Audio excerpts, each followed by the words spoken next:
Oh, it didn't. Welcome to my asshole podcast. Let's get into it.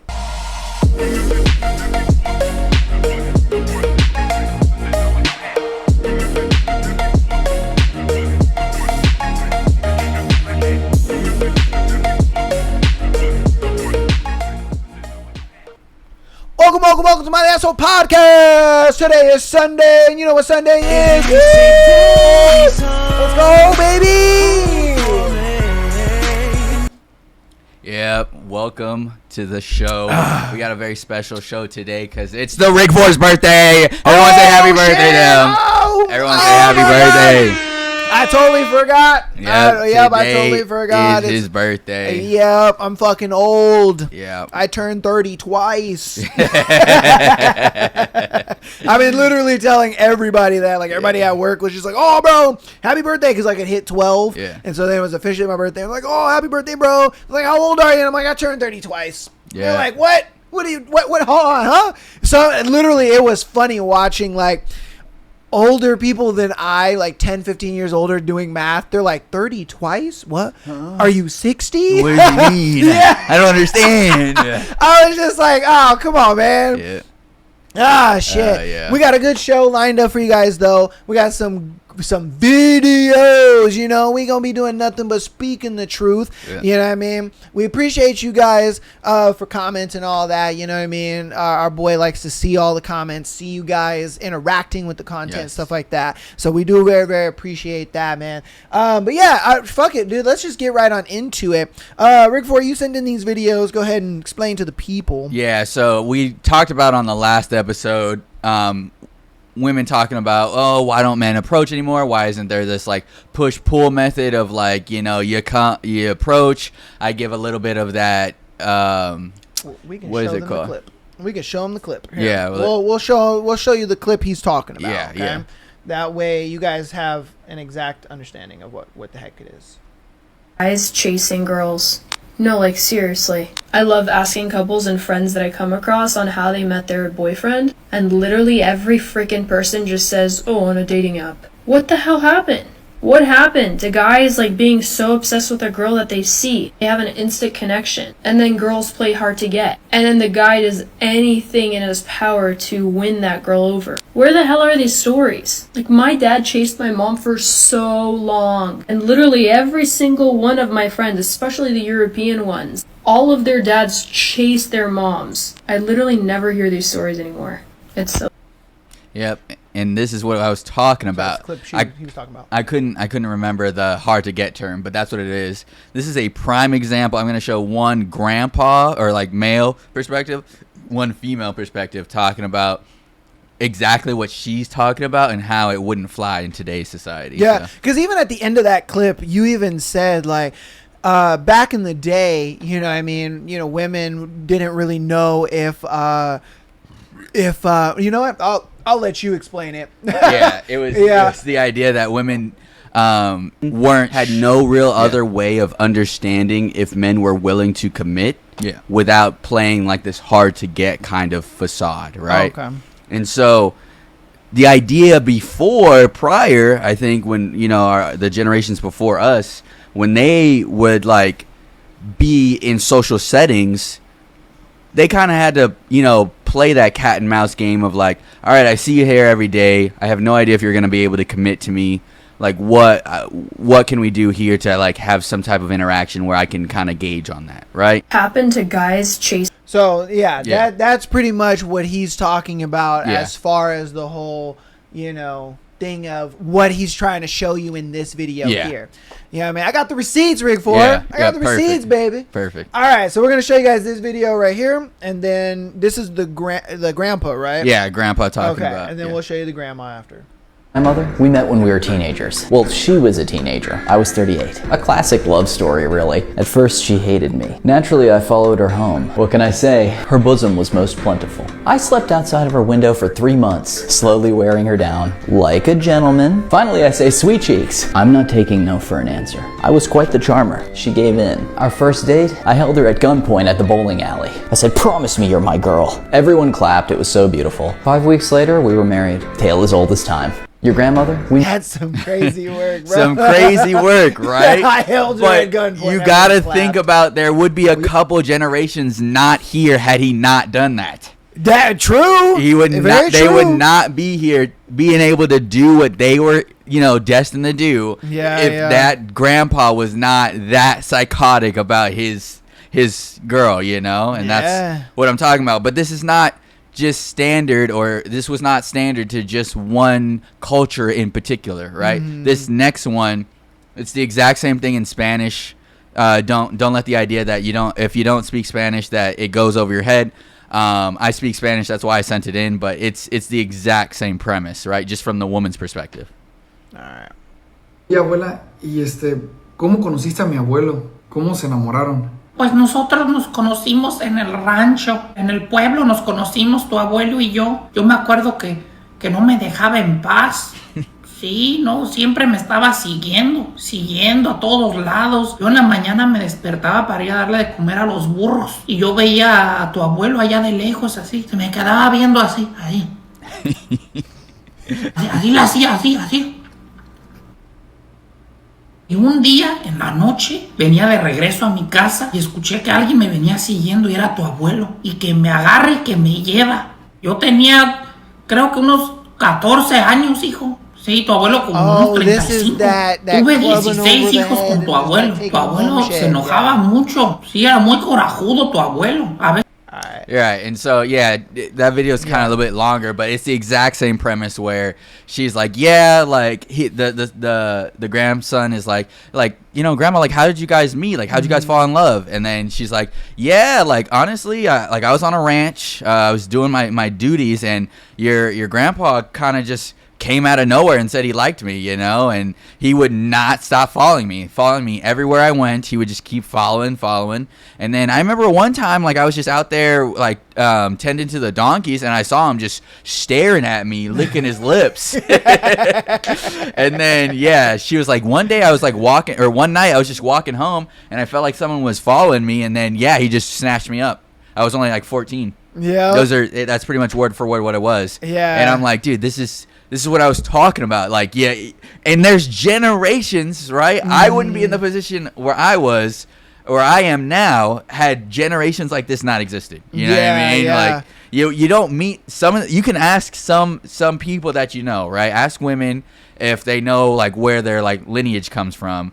I guarantee you, if you ask enough, you'll find multiple stories of, like, I kind of was just kidnapped, or he just wouldn't leave me alone, or whatever. Honestly, just ask your grandma and grandpa, bro. Yeah. I ain't gonna lie to you. This is something where it's not too many generations back. Yeah. Where niggas were just taking girls. They're like, I like this one, yoink. Yeah. Cause, like, I don't know a lot of Spanish, but I do know a good amount. Yeah. And the moment she was just like, it just took me. I was like, oh. Yeah. Oh. And that's why I asked you. I was like, oh, it's like they're clubbing over the head kind of thing. Once I picked out, I was like, wow, okay, shit. I didn't catch the ranch part, but I caught that, like, they were just staring and just licking his lips. I was like, oh, all right. Yeah, I caught bits and bobs of it, but, like, I got the premise of it the moment he was like, it just snatched me up. I'm like, oh, wow. Oh, okay. And that's what I'm talking about. They just be out here doing that. And then there's still some women like, why aren't men doing that now? Yeah. What? Wait, what? We just had these conversations before. Yeah. We don't do that shit anymore because one, a lot of men learned consent. Two, it was never really that extreme on these newer generations, right? No one ever was really, like, doing to the extreme of what that was, right? And then, but also women kind of just cultivated this culture of, like, dude, it's just way more stressful than it really needs to be. Yeah, 100%. Like, I think women overcomplicate relationships so much. Yeah. It's ridiculous to me. And look, if you guys don't think that if you're in the comments right now talking about, oh, that's not true. Oh, women don't like that. Okay. Explain to me, what is A Court of Thorns and Roses? Right. It is a woman getting taken from her family to go live in a house with elves where she falls in love with a guy. Shut up. Okay, that's just one book. That's fine. Excuse me. What is Haunting Adeline? It's where a man stalks a woman until she literally falls in love with him. Okay, that's just 2 books. That's fine. What is Phantom?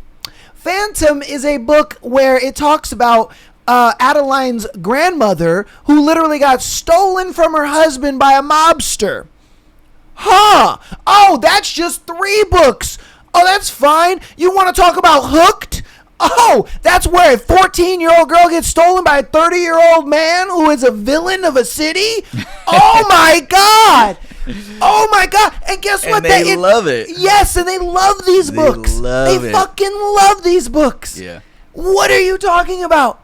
That's just 4 books right there, and you don't believe me? Go on my channel. Yeah. Go on my channel. I read all those books. They're all on the channel. Yeah. You can go see a playlist and read the whole thing. Court of Thorns and Roses, Haunting Adeline, book 1 and 2. Hooked is on there. All those, bro, they're there. Women like this shit, bro. Yes. This is not just for the old generation. Yeah. This is the new generation as well. Women like this crap, bro. The book talk industry is not a multi-million-dollar industry because women don't like to be stalked. Right. Okay? I'll never believe that. Dude, you can't sit here and tell me that women don't want this stuff when there's a $1 million industry that is geared and centralized towards women. Yeah. Towards women. Bro, I'm telling you, if you're a guy out there, I know you might think, oh, it's gay, all this and that. I'm telling you, go read these books, bro. Go read these books. You can, and don't even go buy them, none of that stuff. They're all on my channel. All right, they're all on my channel, bro. I have playlists in the descriptions everywhere. You can read any of those books, my guy. I swear to God to you, when you read these books and understand, these are female authors. Okay, this is the deep psychological and physiology of their brain. This is their fantasy. This is their want, their desire, all written down on paper where you can read it. Where you can read it. I'm telling you, I will never sit there and be like, oh, yeah, no, girls don't want that. Oh, they want a guy that's just nice to them. Oh, they just want a guy to be himself. No, they don't, bro. Yeah. No, they don't. They like this whole stalking weird shit and all that kind of stuff as long as you're attractive enough. Yeah. Just is what it is, bro. It is what it is, man. All right. This next video, shout out to the creator that actually sent this to me. I found okay. I have multiple videos of this. I have 3 whole videos that's going to kind of explain exactly what I'm going to tell you. So I'm going to tell you, and then I'm going to show you women who are pretty much proving my point correct. Okay. You know what I guess you would say the red pill is, right? Yeah, you know? yeah. All right, like Andrew Tate and all those guys. Okay, me, I got into the red pill pretty late. You know, probably like 2021 or so and so. I would listen to this stuff and I would think to myself, like, no, like, women don't go through, women don't do this. Women don't like that kind of stuff. They don't, like the whole aggressive thing, whatever, blah, blah, blah. And then I started kind of like asking women that I knew and stuff, just small anecdotal shit, and I would think to myself, like, wow, because, okay, there was a prime example. There was one that the guy gave. He was just like, you're on a date with a girl, and, when you guys pull up to the place, he's like, you guys park, and you turn over to the girl and you say, hey, don't fucking touch that door. And you get out and you open the door for her. And I was like, yo, that's kind of crazy. Why would you do that? But then I started asking women, again, anecdotal. I asked women, I was just like, if you were put in this kind of situation where you're on a date with a guy, you kind of like the guy, you've been talking for a little bit, whatever the case may be, and he said that to you, how would you feel? And she was just like, I would actually kind of like that. Like, that's actually kind of nice. I don't know. And again, it's anecdotal. I was like, all right, cool. So then, when I had asked women that, it made me further look into the ideology, I guess you would say, of the red pill.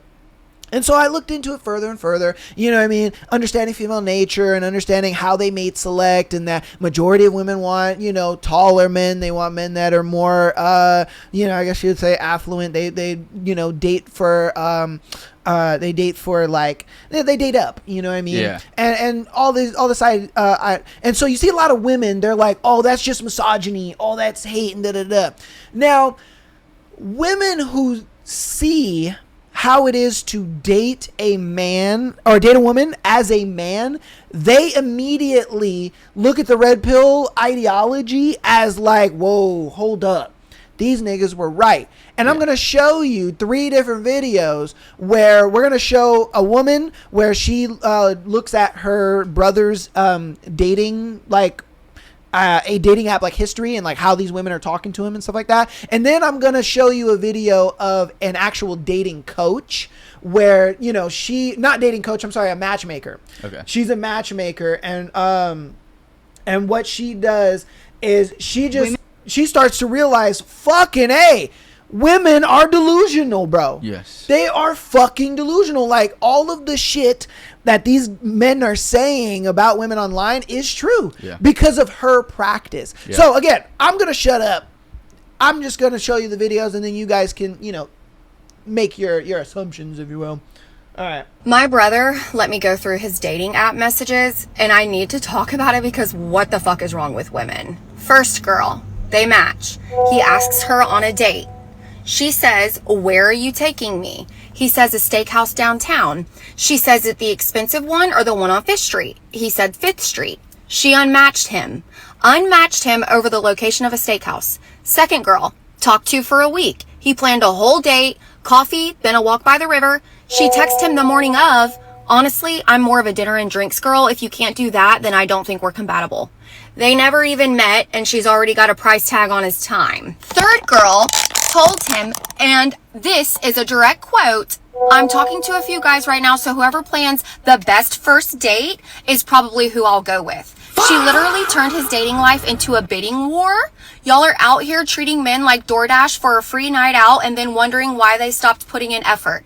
I'm genuinely embarrassed. All right, that was one. She has more. Perfect. So after I posted the first video about my brother, he called me and said, quote, you don't even know the half of it. Then he sent me these. This is a different girl, not the one from last time. She sends him this. I'm reading it word for word. I'm not in a place to date right now. I need to focus on myself. You deserve someone who can give you 100%. This man took her on 7 dates, 3 dinners, 2 coffee dates, took her axe throwing, and drove 45 minutes to go to a farmer's market she wanted to go to. 45 minutes one way. He paid for everything. Didn't even flinch. He said he genuinely liked this girl. So he respects it. Doesn't double text, doesn't beg, just says, I understand, take care of yourself. 4 days later, she's in a relationship on Facebook. Hard launch. With a guy she was seeing the entire time. And then 3 weeks later, she texts him, and I wish I was making this up. Oh my God, how are you still single? Me and Tyler broke up. He was so toxic. I miss our little dates.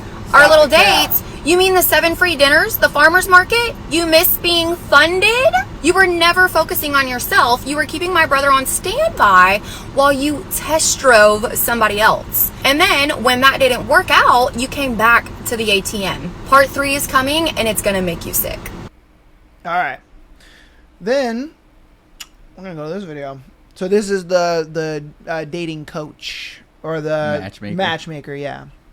Men are delusional in dating. I say this as a professional matchmaker and as a woman who lived inside delusion for 43 years. And there are many stories that I will share to illustrate this in service of truth and love. But we need to start with a statistic that knocked me out. So a little context first. As a professional matchmaker, people come to me with lists. Eventually, I hope we see that lists do not lead to love, but that is the trend. If I check off all the things on the list, I will find love. Anyways, that's another video. So women often had height, and can you guess the other one on the list? Money. Financial security. Easy. And that range for them of what was tall enough or what was rich enough varied, but nonetheless, you would see it often.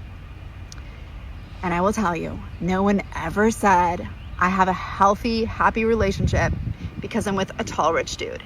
Ever. Never. That is never the thing. Sure, if you like it, it can be a bonus. But let me tell you, you really need to look at that because here's the stat. Are you ready?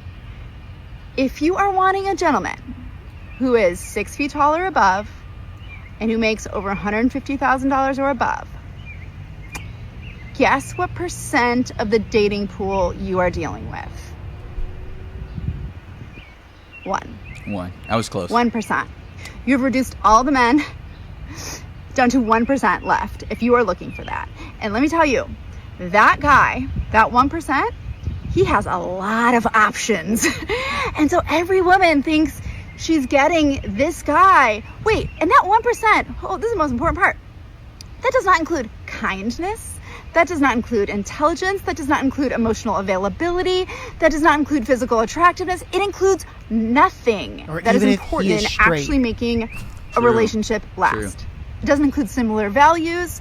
You've shrunk your dating pool down to 1%. And I'm going to tell you why none of this matters. But before I do that, we need to really let this sink in.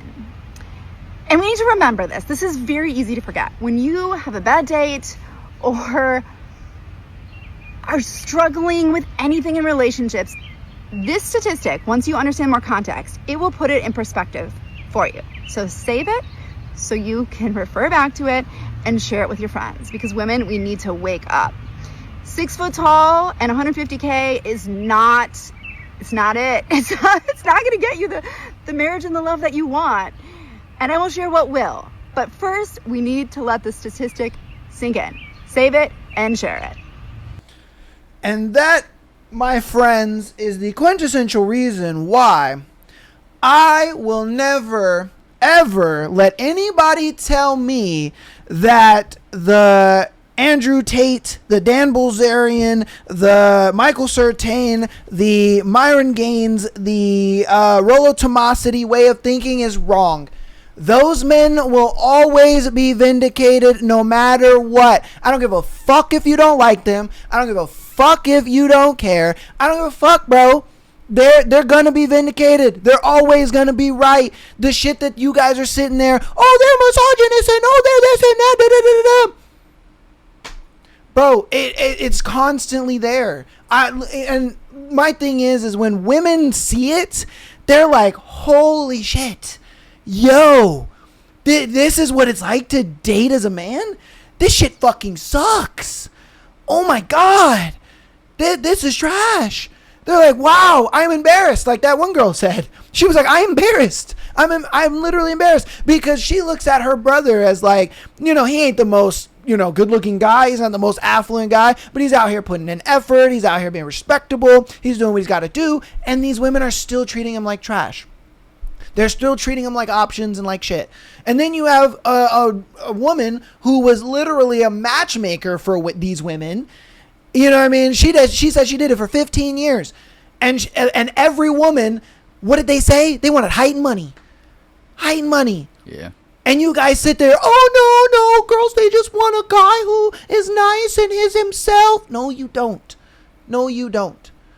And to put it in perspective, right, I was doing the math on the phone. These are rough numbers too, but 1% of the American population that would fit this bill is about 1.5 million dudes, right? But that's spread across all 50 states, so about 30,000 dudes in each state if it was all spread evenly. And then right? on top of that, you don't know if the dude is nice, yeah, he smells good, if he's straight. Yeah, if he's a weirdo. That's like I was getting at. It's like that would just only fit the bill of being over 6 foot and having 150K. 30K. Yeah, only 30. No way. And the populace of San Diego and LA combined is like about 10 million, right? Right about around there. Something like that. Yeah, I think it, because I know LA is like 4 million. San Diego should be around like another 4 or 5 million. I haven't checked in a while, but I was gonna say around 5 million because the numbers are a little bit from 2024, right? Oh, okay. But we can quick Google search. Go ahead and keep going. I'll look it up. Yeah, the idea is still, even with those populations, only 30,000 could be what you guys just described as the ideal man that you would want to go after. So it's like you would still have to sift through. Yeah. Okay. So 5 million. Okay, yeah. So you would have to sift through 5.2 million people to find those 30,000 that would be likely to fit your criteria, right? Because those populations include children and women, so it's like you gotta sift through all that to find. So I mean, let's take that 5.2, let's cut that in half. Right. That would be what? 2.67, something like that. It'd be like 1.7, because it should be like 1.7. Cutting it in half. Yeah, because if you cut it in half. Well, half of 5 is 2.5. Yeah. But then you have that extra 2. Okay, I see what you mean. Yeah, it'd be like 2.7. Yeah. All right, my math's off. Probably a little bit. It'd probably be less than that, though. Like, let's give or take 2.6. Yeah. Let's give or take 2.6. Yeah. So, but that's just men, the 2.6, Yeah, let's right? just say that, that's okay. men, right? Okay. But then still, even less than that, you would have to do, like... Let's take the gay guys out. Yeah, you know what I mean? Yeah. Take the gay guys out. And there's a lot in LA because LA, like literally West Hollywood is all gay dudes. Right. You know what I mean? So. And the population of West Hollywood is easily like 30, to 40,000 roughly. Yeah. So, you know what I mean? That's a lot of gay dudes just right there. So it's like... And it's funny too because you're also taking out people that make over 150K a year, but they just don't meet the height requirements. You know what I mean? Exactly. So, and then also the vice versa, where they meet the height requirements, but they don't make over 150K. So it's like you're just like taking so many men out of the equation just to find a small minute, right, of that. And it's like, bro, why are we here? You know, 100%, bro. Like, Jesus. Hold on. There it is. Oh, yes, you can. Let me see if this works. Yes. Okay. This is the delusion calculator. Okay. We're going to show women the percentage of the man that you are describing. Okay. All right? So... this is the most accurate assessment of men in the United States. It comes from the 2023 current population survey from the U.S. Census Bureau, the National Health and Nutrition Examination, and also the CDC. So this is like actual credible shit. Okay, and so like we'll go the minimum age of, let's say, 21. All right, we'll go with the minimum age of, let's say, 40. Okay. Minimum height, a lot of women say 6 foot. Right. You know, that would be I would say the most popular would probably be white, black, and Hispanic. Minimum education, usually women want at least an associate's to a bachelor's, depending on it. Yeah.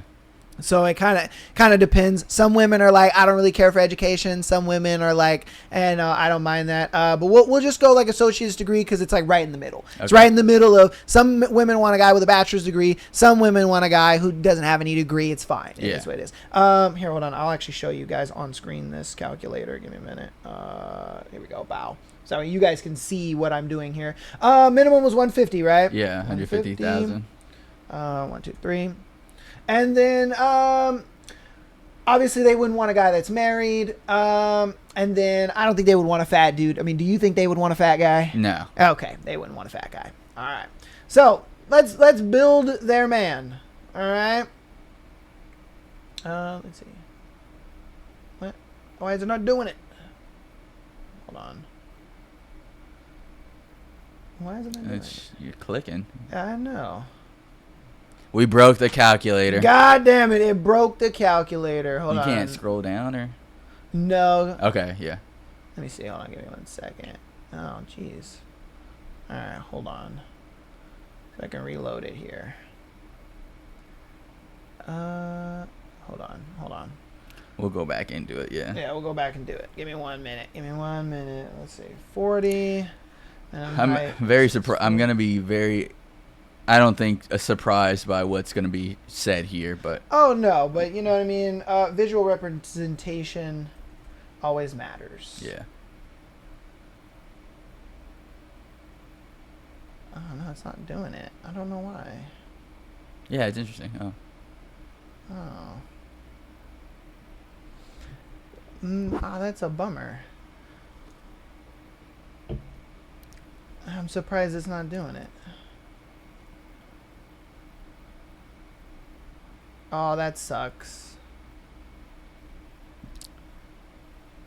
All right. Well, we can have shit. Because I used that before and it worked, but I don't know why it's not working right now. Yeah, I have no idea why it's not working right now. Here, we can do this.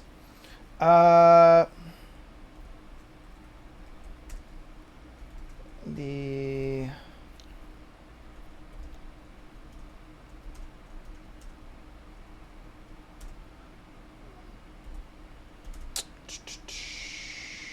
oh wait, hold on. Of men that are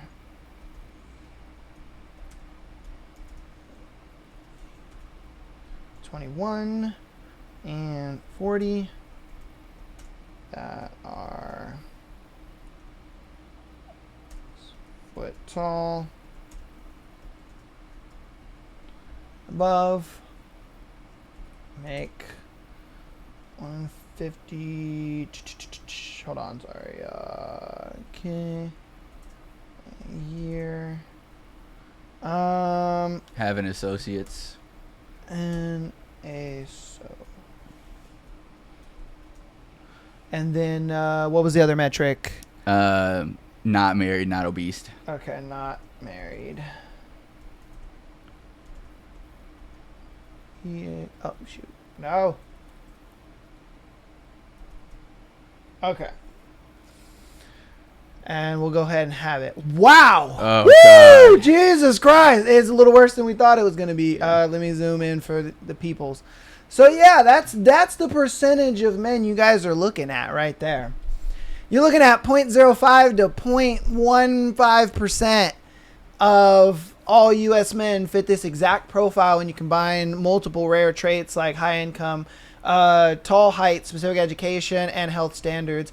The number drops significantly from the general population. So, and then it breaks it down even further for you guys. Ages 21 to 40 roughly is 31% of the U.S. male population. So you're only looking at 31% of men already. And then on top of that, you have another 14.5% of American adult men are 6 foot or taller. Only 47% of men ages between 18 and 44 are single. Then you have the 150K nationally, and that's men and women. Only 5 to 6%. Oh, I guess, okay, no, it says of all working men are making over 150 annually. And then associate's degree is only 38% of the U.S. adults hold an associate's degree or higher. And then if you want a man that's not obese, well, 65 to 68% of U.S. men have a body mass index under 30, which defines obesity. So, yeah, that's the man that you guys are looking for right there. Yeah. Men and women lie, but numbers don't. You know what I mean? So that's kind of where that comes from. Like I said, man. Yeah, so I was just doing the math on it. So based off the numbers we were using before, we're saying half the populace is men, 150 million, right? Yep. This statistic ranges your now pick from 225,000 men all the way down to 75,000 men. Scattered across all 50 states. You're not finding shit, by the way. You're not finding that. And with his numbers, he's not even accounting like gay men, weird guys, guys that stink, like it's not even equating that into it too. Does he like dogs? Is he nice? Yeah. Is he gonna find you attractive? Yeah. Are you his type? Like, yeah, bro. Look, man. Like I said, I feel how you want to feel about the whole red pill ideology, but I mean, the proof's in the pudding. You know what I mean? I used to be that type of person. I ain't gonna lie to you. I used to be that type of person where I was just like, nah, these niggas are capping. Nah, they're not telling the truth. Blah blah blah. Like Andrew Tate is stupid and this and that. And then when you look into it more and you do the research and even women are in that space and they're dealing with women the way men are dealing with women. They're like, wow, that shit's crazy. Yeah. Shit's crazy. Which is why we have the people that we experience writing into the show of like, oh, I don't know what to do. And you never see, you know, the Dan Bilzerian or like the Andrew Tates or whatever of the world saying, I don't know what to do. Cause, exactly. You know, they know what to do. My girl fucked this other guy, but I still love her. And we're like, bro, what the fuck are you doing? And they end up staying with it. It's like, bro. So, yeah, man. Like I said, tell me what you think about it in the comments. Feel how you want to feel, but like men and women lie, numbers don't. Yeah, you know what I mean. It's just the way it goes. Like I get it. A lot of people want to come on the internet and call me a misogynist and this and that, and you know they're like, oh, this is some alpha male shit, and I'm like, bro, I never sit here and say I'm an alpha male. I'm not. I'm 5'7", bro. Like, hey man, I'm lucky to just be in the pack. I ain't gonna lie to you, bro. Like, you know what I mean? Like, you know, this nigga could pass for one. Yeah, he's tall enough. But my thing is like, look, bro, you know, when you see these ideologies that you don't like, or you see something that you don't like, research it. And fact check it. See if it's for real. See if it's real. And if the numbers go against it, then yeah, you can look at that and be like, no, that's fake. And I can prove it. But when the numbers back it up, it's like, sorry to say it, bro.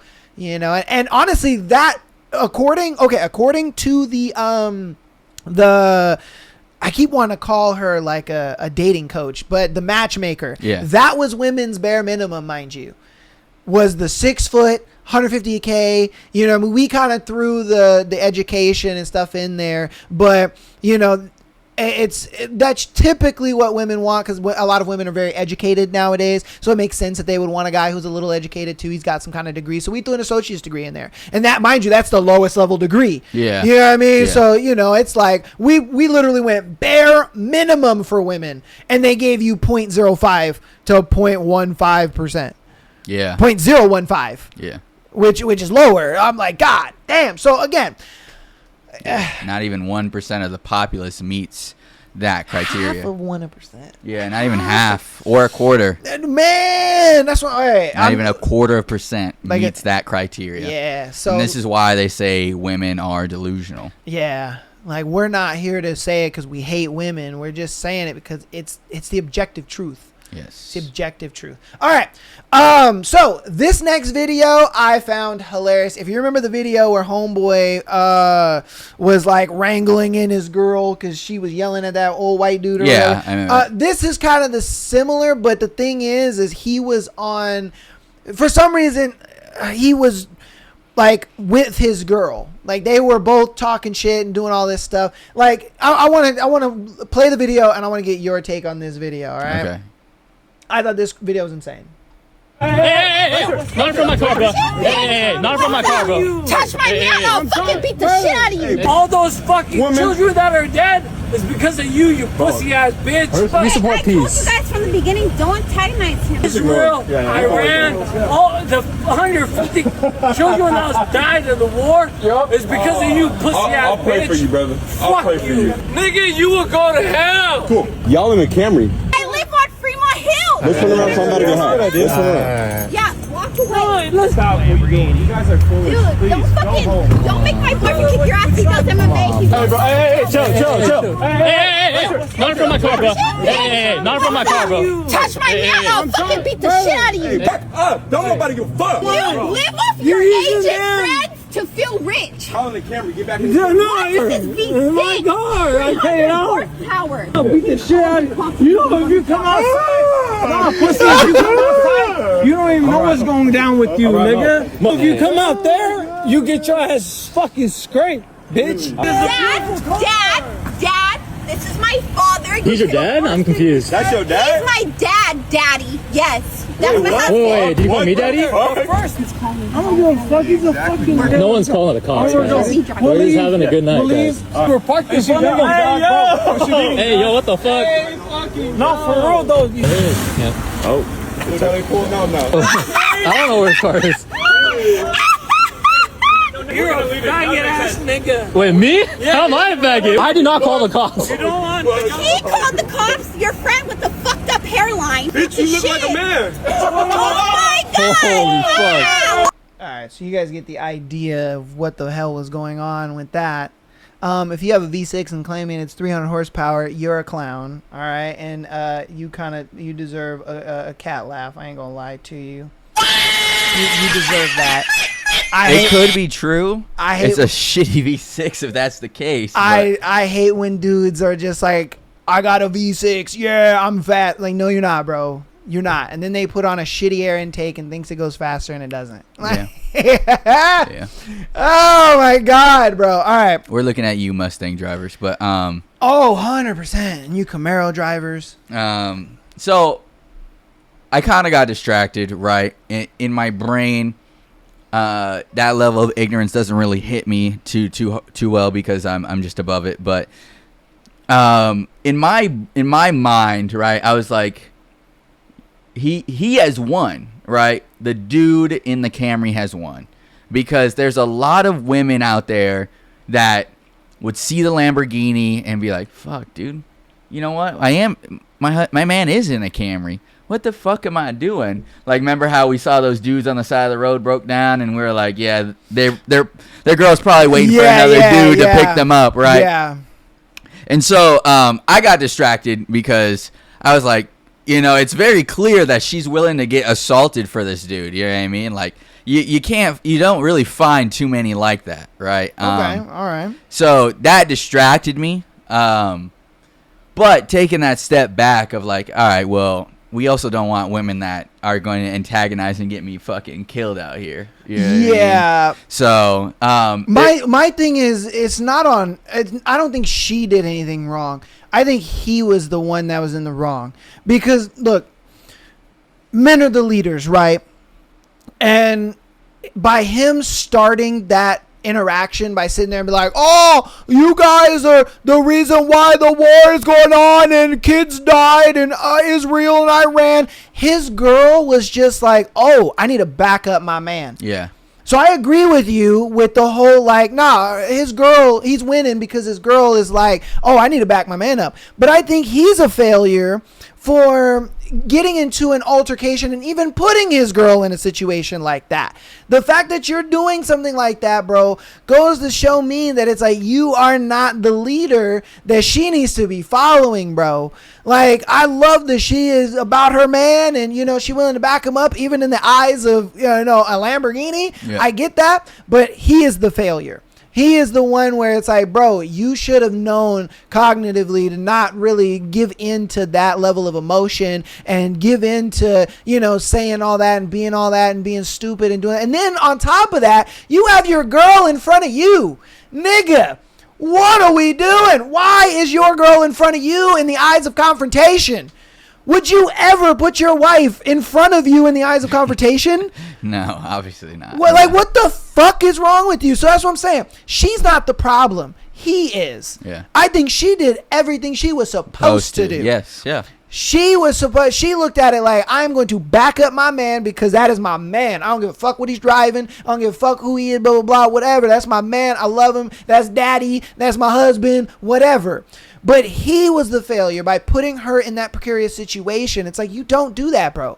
You don't put your girl in that kind of situation ever. Yeah, I agree. And hopefully she doesn't see anything like this video or any of the comments or whatever that are saying. See, they're just constantly clowning him about his V6 300 horsepower. So yeah. Which I was clowning him on that shit too. Because look, all right, look, man, if you sit here and say that you're a car enthusiast and you say you have a car and you put a cold air intake and you're like, yeah, I'm getting like, you know, 4 more horsepower, goes fast. No, it doesn't, bro. No, it doesn't. A cold air intake alone does not make your car go faster. It doesn't. I always ask dudes, I'm like, did you change the fuel system? And they're like, oh, no, it's still stock. Okay, then that's useless. You did nothing. Think about it like this. Say your stock air filter will take in 20 pounds of air, all right? And you up it to something that takes 40. But you didn't do the fuel system. Your AFR is not changed. You're still pumping 20 PSI, but you're capable of 40. Once you do the fuel system and then tune it up to 40, then your car goes faster, stupid. But I can't, it pisses me off. Like, I have a 500 horsepower car. I have built that car completely. I know what I'm talking about. And I've talked to numerous people who know more than I know about cars and how cars actually work, how they're supposed to be tuned, how you're supposed to upgrade them, all that stuff. And it's one of those things where I can't stand when these fat Mexican motherfuckers sit here and they're like, oh yeah, Holmes, no man, like I know what I'm doing because I did it in my garage, nigga. Shut up. Oh my God. Shut up. No one cares. No one cares, Jose. Nobody cares. Oh my God. Like, get the fuck out my face, bro. Your cold air intake does nothing for you. Shut up and go do the injectors in the fuel pump and then come back to me. Like, bruh. Like, get the fuck out of here with this whole V6 300 horsepower. V6 come off the line at 275 horsepower, bro. If you've done nothing to the car, you have 275 horsepower. You ain't got close to 300. If you tune the stock motor, you'll probably have at most 375.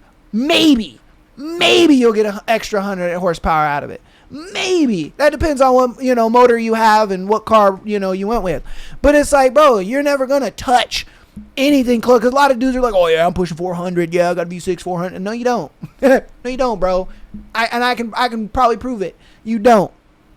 But I digress. My bad. That was a rant. My bad. It just happens. We're also not factoring in it whether or not your car's turbocharged, whatever the case may be. So the idea is still, the main point we have here is, the dude was wrong. Yeah, the dude. He put his girl in danger for no reason.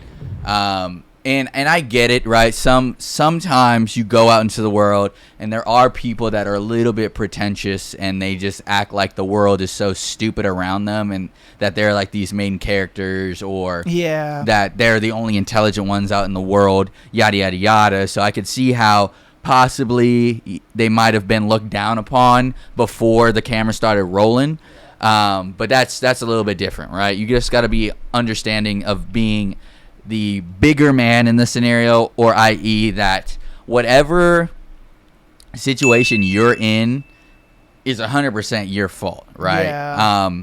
People can't look down upon you if they're not in your presence. You know what I mean? Mm-hmm. And the idea is, i.e. where you place yourself at is 100% your choice. You know what I mean? Now, are there bad people that get mixed into that? Yes, right? Because I'm not going to say everything is your fault, but you got to think about it from the perspective of if you take enough responsibilities in the actions that you partake in, you could find enough reason to be like, yeah, this is my fault. You know what I mean? And it's very important for a man to do that, because once you start to think in that pattern, you have a lot more control than you think you do, and you can set yourself up for better success than just leaving it up to chance or outside sources or whatever the fucking case may be. I.e., the dude talking about like, oh yeah, you're the reason those children are dying in the war, right? It's like, okay, I understand you believe that, but do you really think that outside at night, drunk as hell, yelling at some rich kid with a fucking, and I'm not saying daddy's money rich kid, I'm just saying he's probably fucking rich and younger than me, yelling at some rich kid at the middle of the night that's minding his own business, that has his own views from years ago, that is the best move? Do you think that's really where you want to like die on the hill that you want to die on? You know what I mean? And so that's where I'm getting at, where it's like it's really your fault whatever happens, right, to you and your girl and your car. Yeah, bro, because it's like these guys could have been overly violent. Yeah. These guys could have pulled out, a gun on him and start shooting at him or something. Yes. Like, you just never know, and you're putting your girl in that situation. And that's why, like I said, this was not about the girl at all. Yeah, she had a lot to say and she was freaking out, but at the same time, people need to understand that, she was just going with her man. Yeah. She, you know what I mean? Because if you watch how the video started, it's just him yelling and doing all that. You see her quiet in the car. Yeah. She's quiet in the car. But then something clicks in her head and she's like, wait a minute. Hold up. I need to back my man up. You know what I mean? I need to back my man up. Like, fuck, I don't give a shit if he has a Lamborghini and all this. Like, fuck that guy, And so that's why I'm saying it's like a lot of guys. This is why I say a lot of guys claim to be leaders, but they don't know how to actually lead. Yeah. And it's sad when a girl does choose that guy to be her leader, and then he completely fucks it all up. Yeah. And you're just like, bro, you're making like the guys who are actual leaders look bad. Yeah. You know what I mean? Because she's gonna break if she does. Let's say they break up for whatever reason. It doesn't have to be because of that. It's just for whatever reason. The next guy that she gets with, she's gonna look at that like, man, I can't trust you to be my leader. I can't trust you to lead and this and that because my ex was this and that. You know what I mean? It just puts like a false perception in her head that makes her think that these guys aren't really, leaders. They aren't who they are. And the next guy she meets could probably be that guy. He's actually that leader. He actually knows how to, exercise restraint and stoicism and all that stuff. He's not being emotional and shit like that in a parking lot in the middle of the night. Like, nigga, what are you doing? Yeah. But all right, we're going to show another video and I want to get your take on this one as well. Okay. His woman is doing the shit while he sit in the car. I know you fucking lying. She like, can you help me? Can you help me? He won't even hold the umbrella for her. Look at this. Look at her. She like, come on. If you would. Oh my gosh. All right. What you think, Rick Ford? Oh shit, that was the whole video. Very well. It was just 20 seconds. It was 20 seconds. I mean, there's not much to show there. It's like, bro, what the fuck are we doing here? Like, nigga, you know what I mean? It's another example of a guy who is just failing. Is just failing.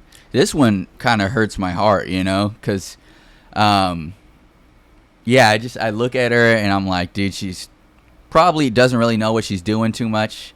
She's wanting him to eventually take over, and play his role, and he's sitting back there, hands on his hips, looking like a fucking failure, Failure, bro. An absolute failure. And it's like, why in the hell would you even deem this guy as worthy? Because, okay, it's funny when I watched this video, right? It made me and reminded me of something you said.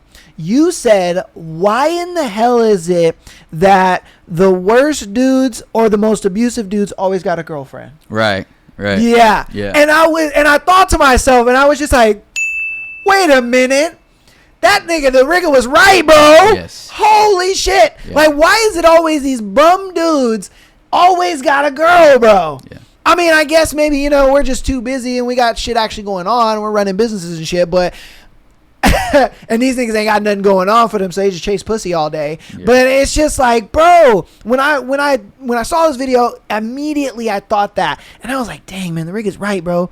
These bum dudes and these abusive dudes always got a girl to beat on. Yes, yeah. It's crazy to me. And it really makes absolutely no sense because you would think with the amount of delusion going around, like women wouldn't be standing for this, but then there's other women that I think are not delusional enough, and then they end up with dudes that are watching them, or while she's trying to jack up the car, he's getting in the car, fucking it up, making it heavier. Yeah. And it's like, dude, what are you doing? Like, I understand not knowing, like, oh yeah, I never learned how to jack up a car, change a tire, whatever, but it's literally intuitive. A child could figure it out fucking around enough times, right? Yeah. You put the fucking jack underneath the car, you turn the fucking crank, it jacks up the car. And then you get the nuts and bolts off the wheel. You pull the wheel off.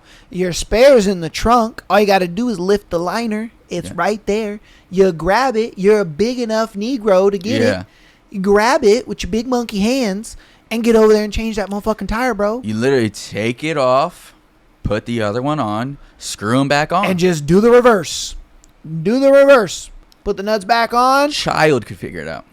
Man. A child could figure it out. I'm sorry, bro, but if you are a man in the big 26 and you do not know how to change a tire, fucking reevaluate your priorities, my guy. Yeah. Reevaluate your priorities. I want you to walk out there right now. Look up a YouTube video and change your goddamn tire. I don't care if you change the front tire to the back tire.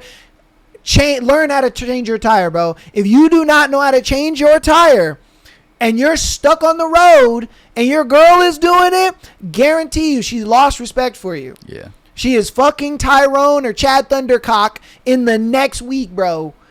In the next week. And we're not saying you should know all the specs, the exact, star pattern, tightening and untightening of it, right? that kind of stuff, we just know because we've worked on cars. We've worked on our own cars. And we have enough knowledge to actually do more than just oil changes, brake fluid, whatever. Right? You know what I mean? Like, that's different. We're just saying, at least take the Lego piece off, put another one on. It's not hard, It's really not that fucking hard. I'm telling you, just so you're not stranded and stuck. And ladies, if your man, honestly, test your man, bro. Test your man. Look, I'm usually not the type of guy that sits there, you know, and is all for the whole testing or, nah. This is something serious. Because when we went out, we were out, and I was out with his family, and that was a fantastic day. Yeah, it was great. We saw two couples.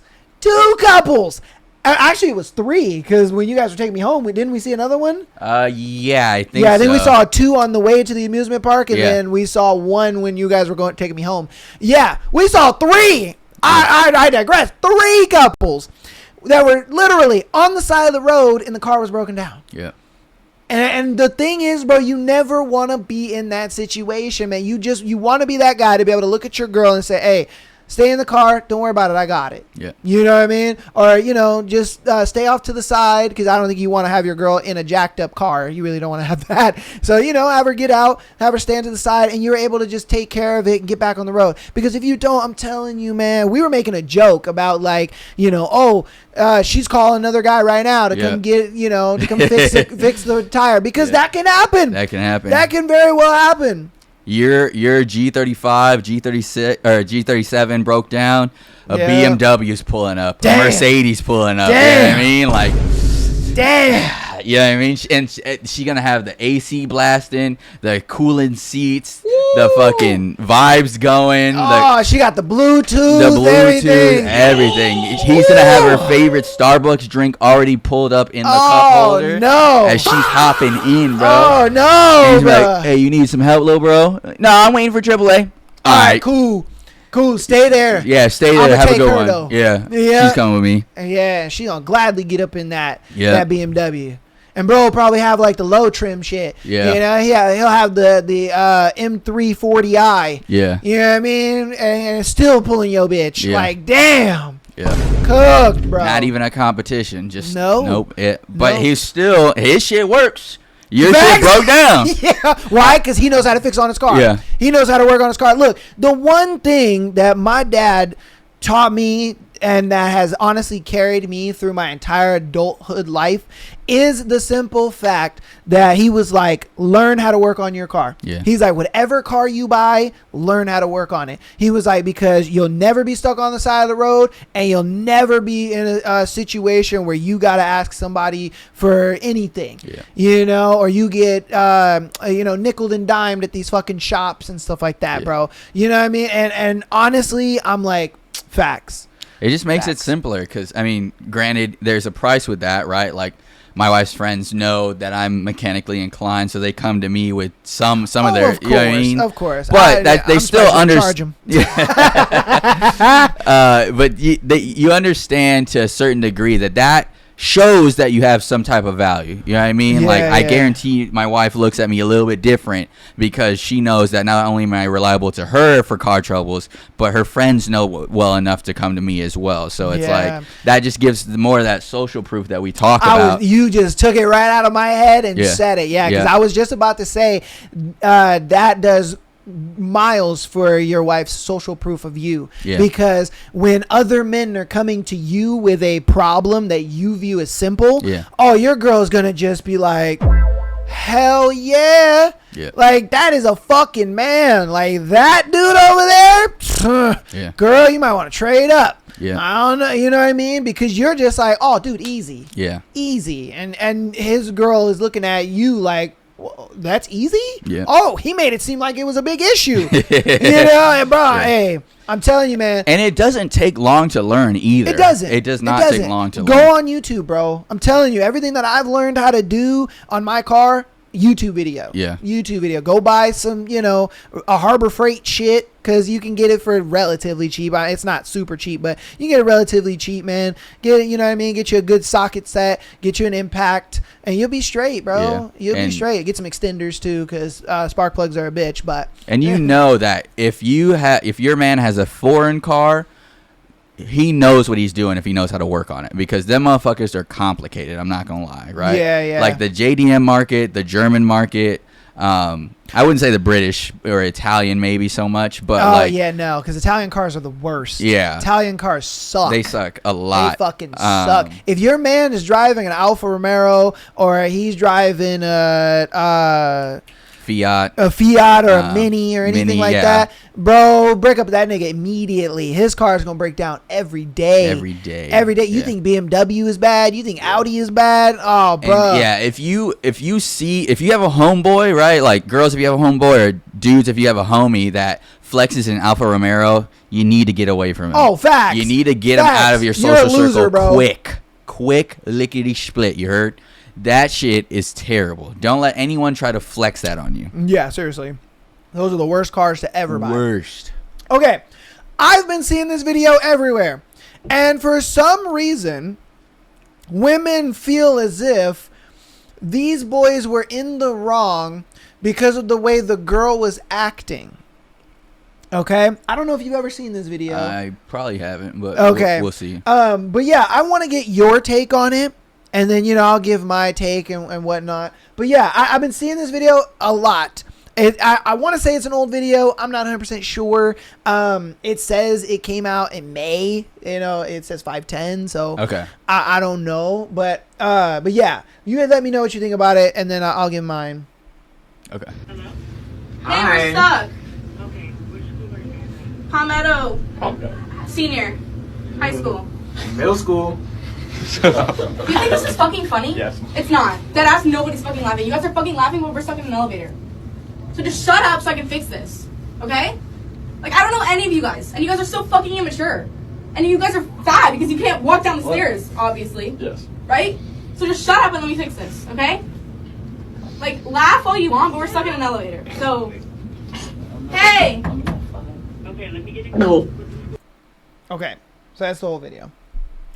Oh, I mean, so they're stuck in an elevator. She is on the intercom with like the security, so that way they can, call maintenance and have somebody drive out and fix the elevator. Right. And so they're like, oh, who are you guys? And she's like, oh, we're from Palmdale High School or something like that. He makes a joke and he says middle school, and the guys laugh, and she just goes off. Oh, you guys are this and that. You can't walk down the stairs. Women are seeing this video and being like, yeah, her crash out is valid because all those boys in there, they could gang rape her. Yeah, they could do stuff to her. They could do this. And I'm like, oh my God. Huh? What?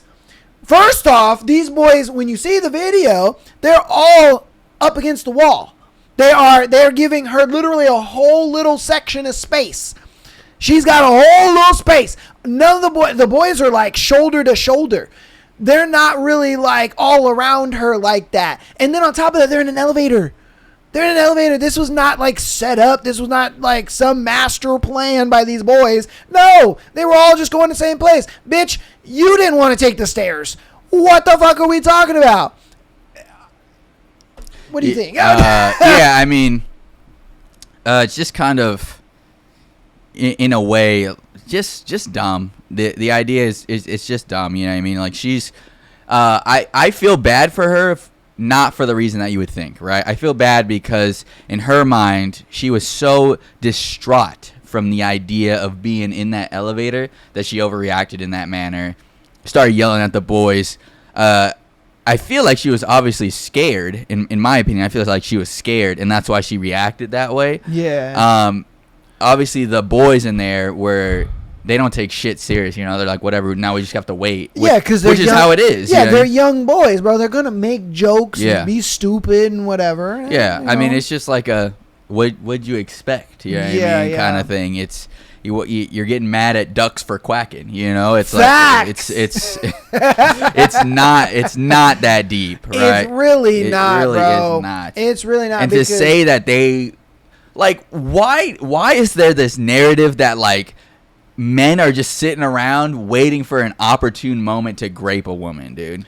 Like, why is that the narrative where like they see this video and they're just like, the elevator's stuck. Perfect. I wasn't gonna grape anyone today, but now that the elevator's stuck, I am. You know what I mean? Like, what? Yeah. Why is that the narrative that we have for men today? You know what I mean?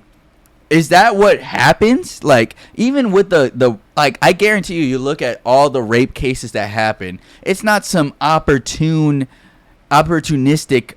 situation where the man was like, yeah, we just happened to get stuck in an elevator and I raped her. Or he like, premeditates that shit. Yes, this is a premeditated, like, I'm gonna find my victim, I'm going to select one, I don't know who it is or what yet, or it could be like, I do know who it's gonna be because I've stalked this person, I've done my research, and this is something that's fucked up with me. It's not like all men collectively at one age are just like, you know what, dude, graping sounds amazing. Yeah, I'm graping now, dude. That's what I'm doing. That's my first thought on life. When we have we have statistics on how many men take their life in yearly, right? We have all these statistics of men being at an all-time high loneliness epidemic. Like, you know what I mean? Like, there's so many statistics out there that play into the idea that men are not as grapey as women play them out to be, or people play them out to be, right? Because there's also a select few of like the other communities that are not just women that will say like, yeah, straight men are the problem, right? But the idea is like, it just baffles my mind that is the first thing that's jumped to, right? Like, not that they're immature boys making stupid jokes about like, we're not in high school or in middle school.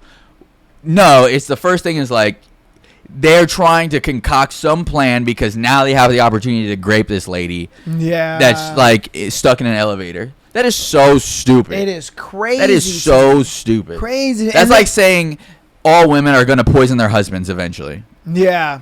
That's what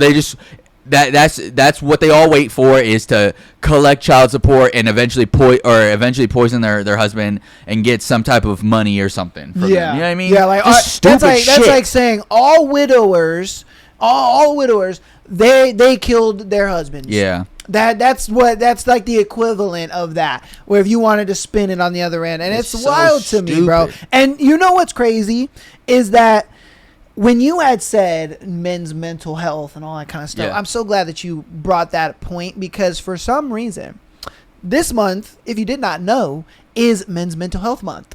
Did you know that? Yes. Yeah. And so, since it is Men's Mental Health Month, for some reason I was scrolling through and I happened to find this video. Okay? And it baffled me that not only she was saying this, but that women in the comments were agreeing with what she was saying.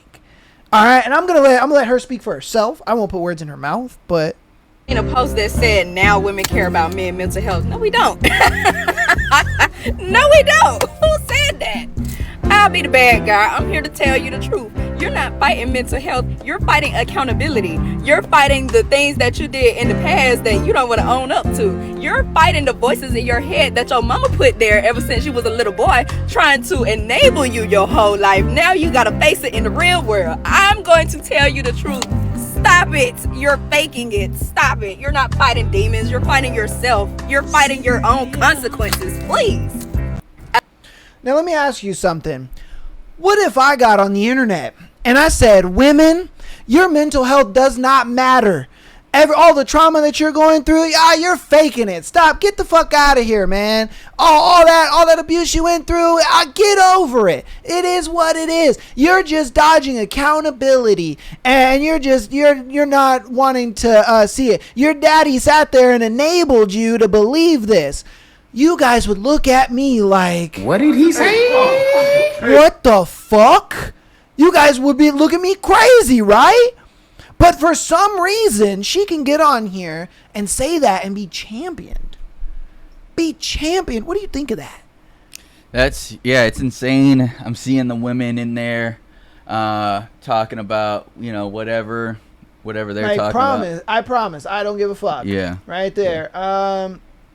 Never did, never will. Exactly. I'm not caring about nobody's mental health but my own. It's underneath the last thing on my list of priorities. Let's see. A dude even talked about it. Men's mental health is real. Mental health is a real and worst thing you can do is disregard people's mental health. Then you got somebody here, as their mother, you should care. Other women are not responsible for your son's issues. Oh, really? Oh, really? Okay, hold on. Let me show you something. Real quick. Let me show you something. So, women feel right that... Ooh, this is gonna be good. Women feel right that our mental health and all that kind of stuff, that it shouldn't be on other women, right? Yeah, it doesn't matter. It doesn't matter. Yep. Okay, let me show you something.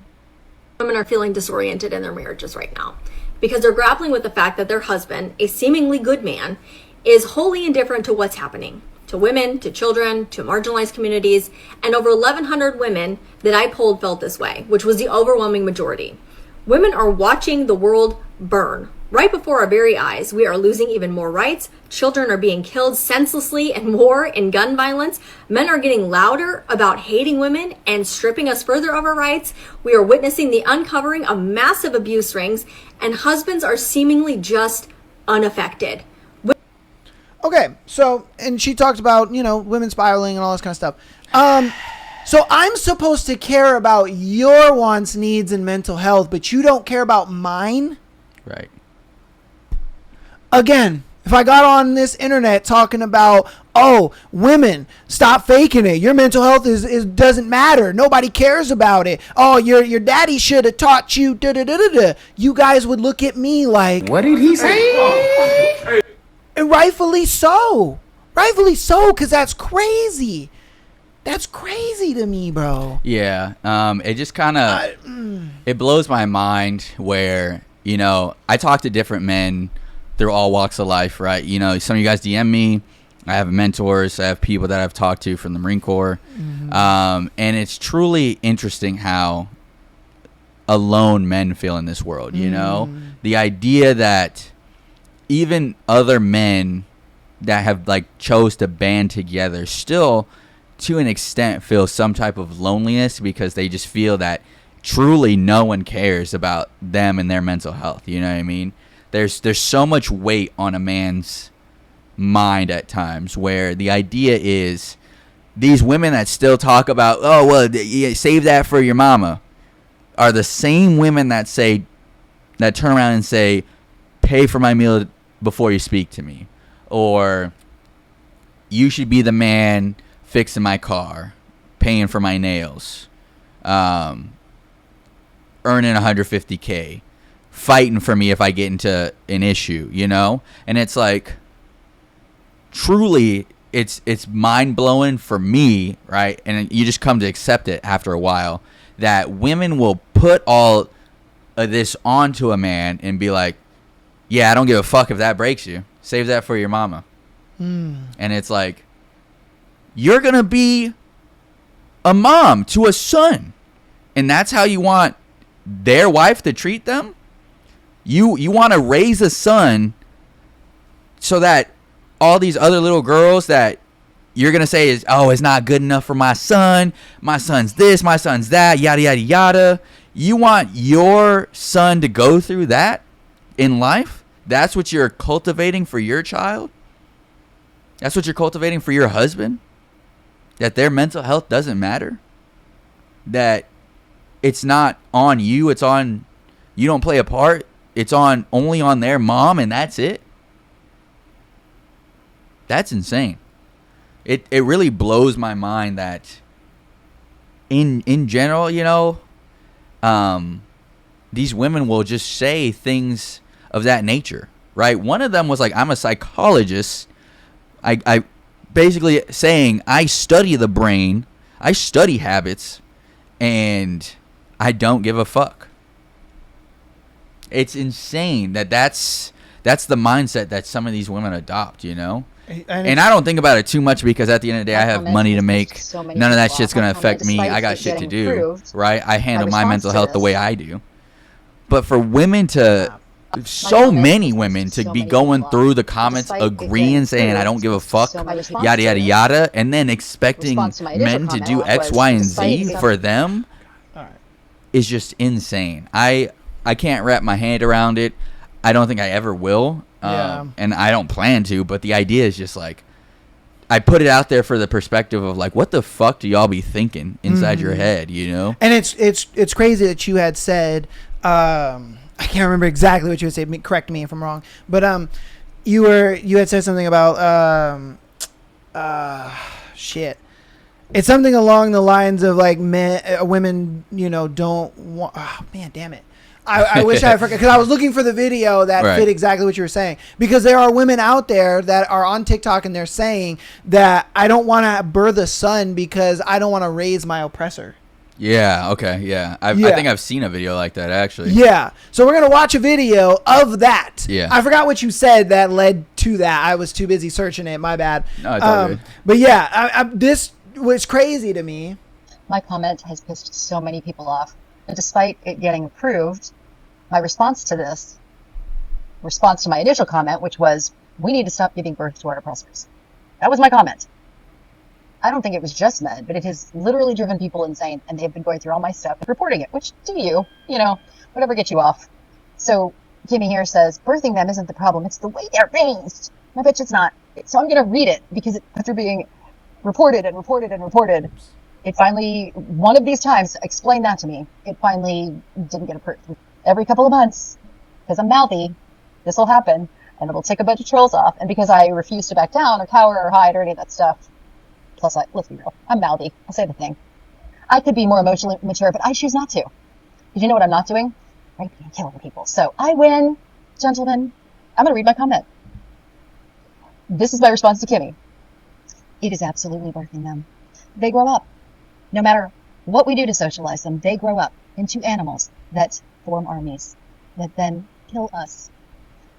Maybe after a generation we could start bringing them back, in small numbers, but we need a break. We need a break from males, and we need to heal the world from pollution, and they will never allow that, and you're a fool if you think they will. How we don't film depends on things like what you just said. This fucking retarded which is propaganda. not blaming how they are raised. If I'm being honest with you, look, man, it is crazy to me that, like how you were saying, women for some reason think that men just wake up one day and they're like, you know what? I just want to just a woman. I want to just grape a woman, you know? And she even said it. I'm glad she brought it up. I'm like, let's go. Women, there are women like her. I'm not going to say women in general. I'm not going to say anything like that, but there are women like her who believe that men are one of the top 5 reasons why women die. And I'm like, no. And I will prove that to you right now. So when you look at it, all right, it's actually heart disease, cancer, stroke, chronic lower respiratory disease, and Alzheimer's. Okay? Those are the leading causes of women's death. Those are the top 5. Men weren't anywhere in the top 5. And I would argue they're probably not even in the top 10. You know what I mean? So, again, why is it that you feel, and again, this is how you feel, because we looked at what's real. Yeah. This is how you feel. Do you think that men just wake up one day, or they grow up, and then they just hit an age where they're just like, you know what, dude? Yeah. Women need to die, bro. Yeah, they just unlock the in their skill tree, like, yep, grape women. And it's crazy to me, because it's like men deal with, and that this all, if we're going to take this full circle, this all goes back to, you know, the mental health thing. And this is what I mean, where it's like women will cultivate these kind of spaces, ideologies, thought processes, and wonder why, you know, men are jumping off bridges and hanging themselves and doing all this kind of stuff. It's like, bro, it's crazy to me. I don't get it, man. I really don't. I really don't. And that's why for me, I'm just like, bro, again, we showed you examples. We showed you the truth. We showed you the, you know, like we can sit here and talk all day, but you guys saw it. Yeah. You know what I mean? You saw that. You saw how women are champion that they don't care about men's mental health. You see that they think that having a son is raising their oppressor. Like, women out there listening to this right now, if you have a son and you love your son and you're all, you know, he's your world, kudos to you, bro. Kudos to you. Like, fuck, man, because these women out here are crazy. Please don't claim them. Yeah. Please don't claim them. They are terrible. That is just, wow, man. Wow. And again, you know, what I just showed you, that statistics comes from the CDC, so the Center of Disease Control and Prevention. Like, that comes from them. You know, and that's what I'm saying. It's just like, it's crazy how the world is right now. I mean, honestly, it's interesting, right, that, you know, maybe if we cared a little bit more about men's mental health, we'd have less of them with mental issues that are the ones that are doing this crazy stuff. Yeah, we would have less pedos. We would have less, rapists and, essayers and all that. Like, we would have a lot less of that if people actually cared about men's mental health. If they got the help that they need. You know what I mean? Like, we had social programs and stuff like that, because it's like, women have all kinds of social safety nets and programs and stuff like that. Well, men don't. Yeah. You know what I mean? Men don't. And I know you probably experienced it even to a higher degree, because you were one of those men that were dealing with, mental health issues, getting out of the military and all that kind of stuff. And, I remember you were talking to me about it, and, it broke me. I was like, damn, to kind of see, one of my best friends for the longest time going through something like that. You know what I mean? And him kind of fighting for his life while taking care of a family and all that. Like, bro, it's serious shit. And it's the reason why I wanted to talk about it, because I'm just like, I know you went through that. Yeah. You're like, bro, this is real. It's funny too, because I still remember one time me and him had went out and we were just like chilling, getting some food, whatever. I was sitting there drinking like a usual amount for myself. I don't remember exactly, but another dude had like leaned over. We were like talking to him or whatever, and then he was like, "What do you like guys do all day?" Like in the Marine Corps. This was when I was still in. I was like, "Yeah, sometimes if we're just not really doing much as far as mission, like we'll just fuck around and drink all day." You know what I mean? And that's pretty much all there really was to do. And he was like, "Damn, that's kind of fucked." And I was like, "That's a normal Tuesday for me." I don't know what to tell you. Like, it was very usual for, after you get off work, you just drink until the next morning. You know what I mean? Yeah. Or like over a weekend, you don't sleep because you're drinking with your buddies or something like that, And then again, like I said, I started to really see the puzzle pieces fit as like the effect on like my family, my friends, my relationships, stuff like that. And I was like, and then my health was like the last kicker, where I was like, all right, I think I need to make a change, So. Yeah. It really is interesting, but like the whole time, I was told, like, don't go seek mental health. You just need a bit more suck it up, or people were just like, you know what, dude, like if you're going to be a downer, just don't come out with us. Like things like that, where it was like kind of, you were almost seen as like a cancer in the way of like seeking mental health. And then it just became so engraved in me, where I just was like, when people started to see it as an issue and they're like, dude, you need mental help, I was like, I'm not doing it. I had then been convinced so wholeheartedly that it was a problem, I even myself was against it, Yeah, wow. So it just kind of was like a thing where, like, had I allowed it to break me, I probably wouldn't be here today. And you know what's crazy is he actually helped a military veteran, that guy that was like, oh, I feel useless ever since I got out of the service. Yeah, I'm at home all the time and I don't have any duty. I have no purpose. Yeah. Like, I don't know what to do. It's crazy, because you want to know something? That guy was thinking about ending his life, and he saved his life. He watched that episode. He said 2 days before he was deciding to end his own life. I don't know if I told you that, but he was like, in the DM, he was telling me that he was like, dude, I chose a day. He was like, I chose a time. And he was like, I watched you guys' next episode because I wanted to see if you guys chose my scenario. And when I saw that it was there, and I saw that he went through the same thing that I went through, and he got through it, I immediately erased the day. He was like, you know what? I'm going to go find my purpose. I'm going to go find something to do. I'm going to go, you know what I mean? And that's crazy to me. Yeah. That is a crazy thought to me. I was just like, wow. That's wild. Now, obviously, this was like maybe a couple weeks after. Yeah. So, it wasn't like immediate. It was like a couple weeks after. And then I got that DM and I was like, oh shit, yo, no way. Yeah. Like, I didn't know that it was to that level. Yeah, and it's kind of, you never really know because, you know, like being in the Marine Corps and experiencing it, seeing people, right?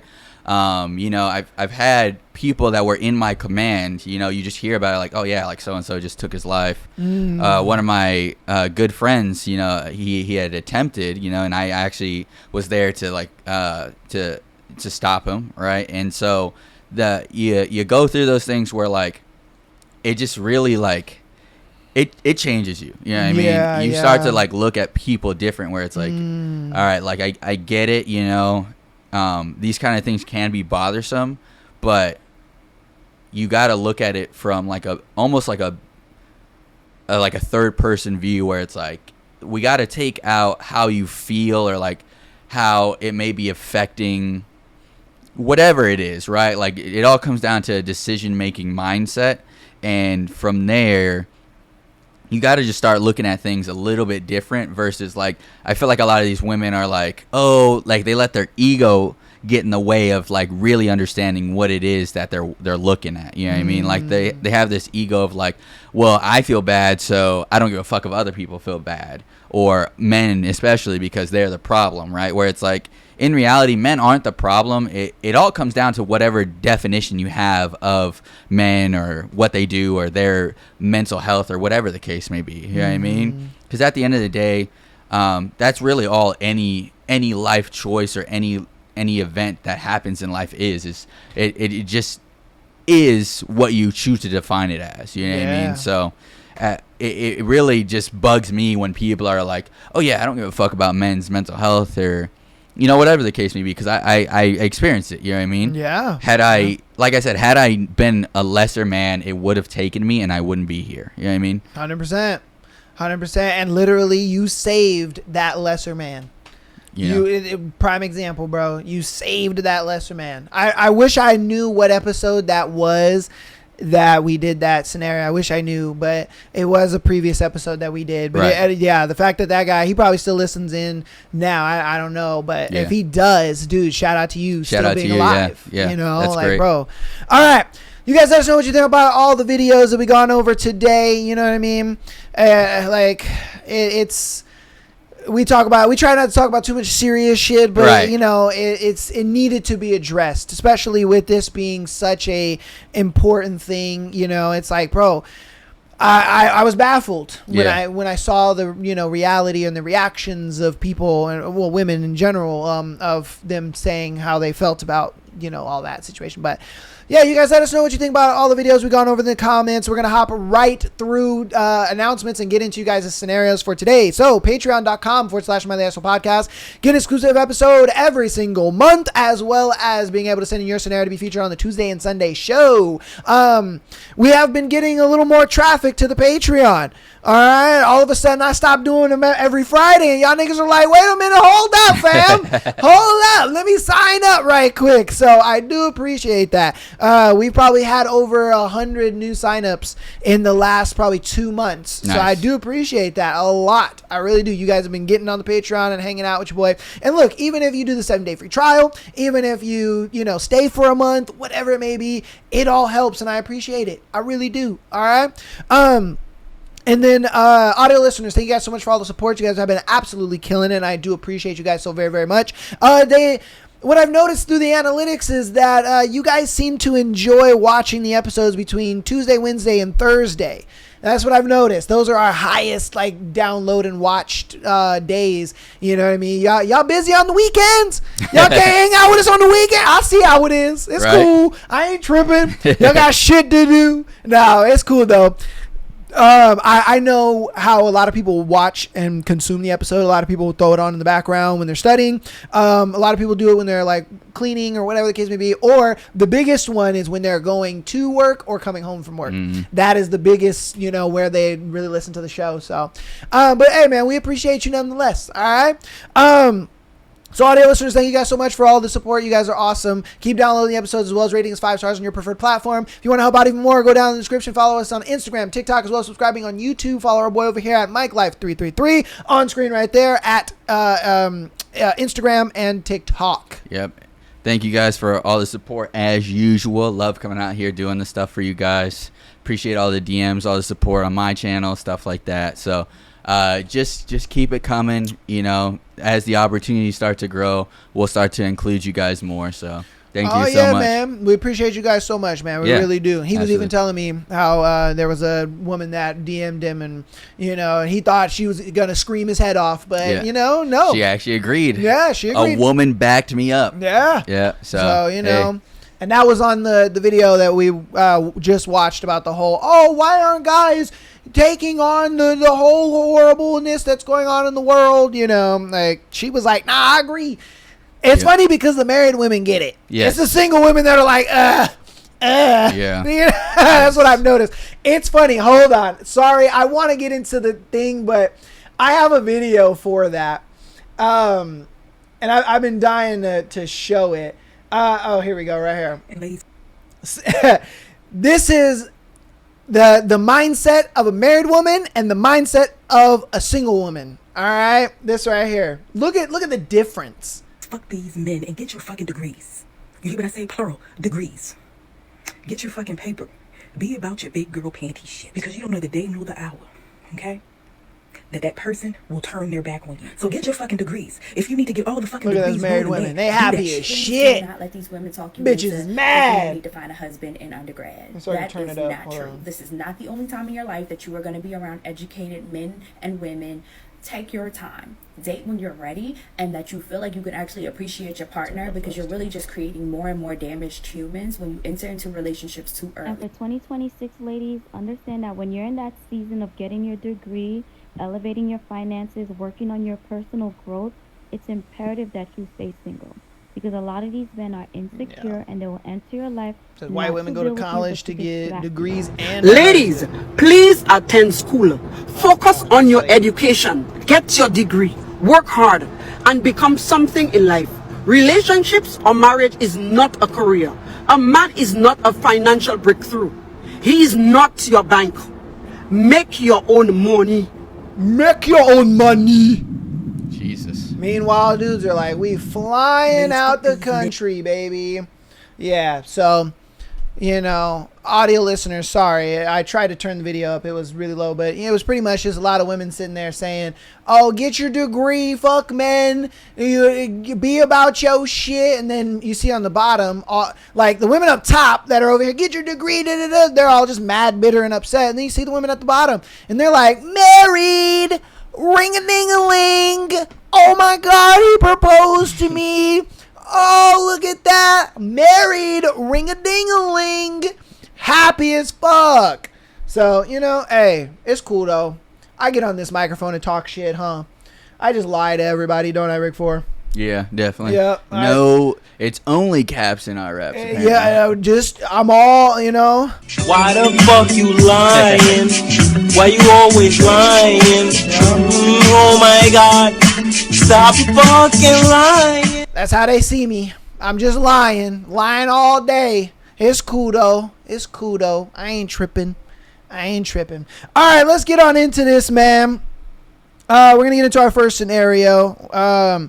This one is women initiating thoughts. I need advice. All right. Okay. So, this is both a vent and asking for advice at the same time. I'm a 21-year-old chubby woman, goth sometimes, and just relocated for the summer. Went to a local small cafe for the vibes, but this guy, 28 male, walked in, ordered, and sat by himself reading. After some consulting with friends, I decided to approach him. I said I was new to the area and asked if he wanted company. We walked for over an hour. He took me outside to show me his car, and we walked around the strip mall and the strip of small businesses. For a while. Great time and great conversation the whole way.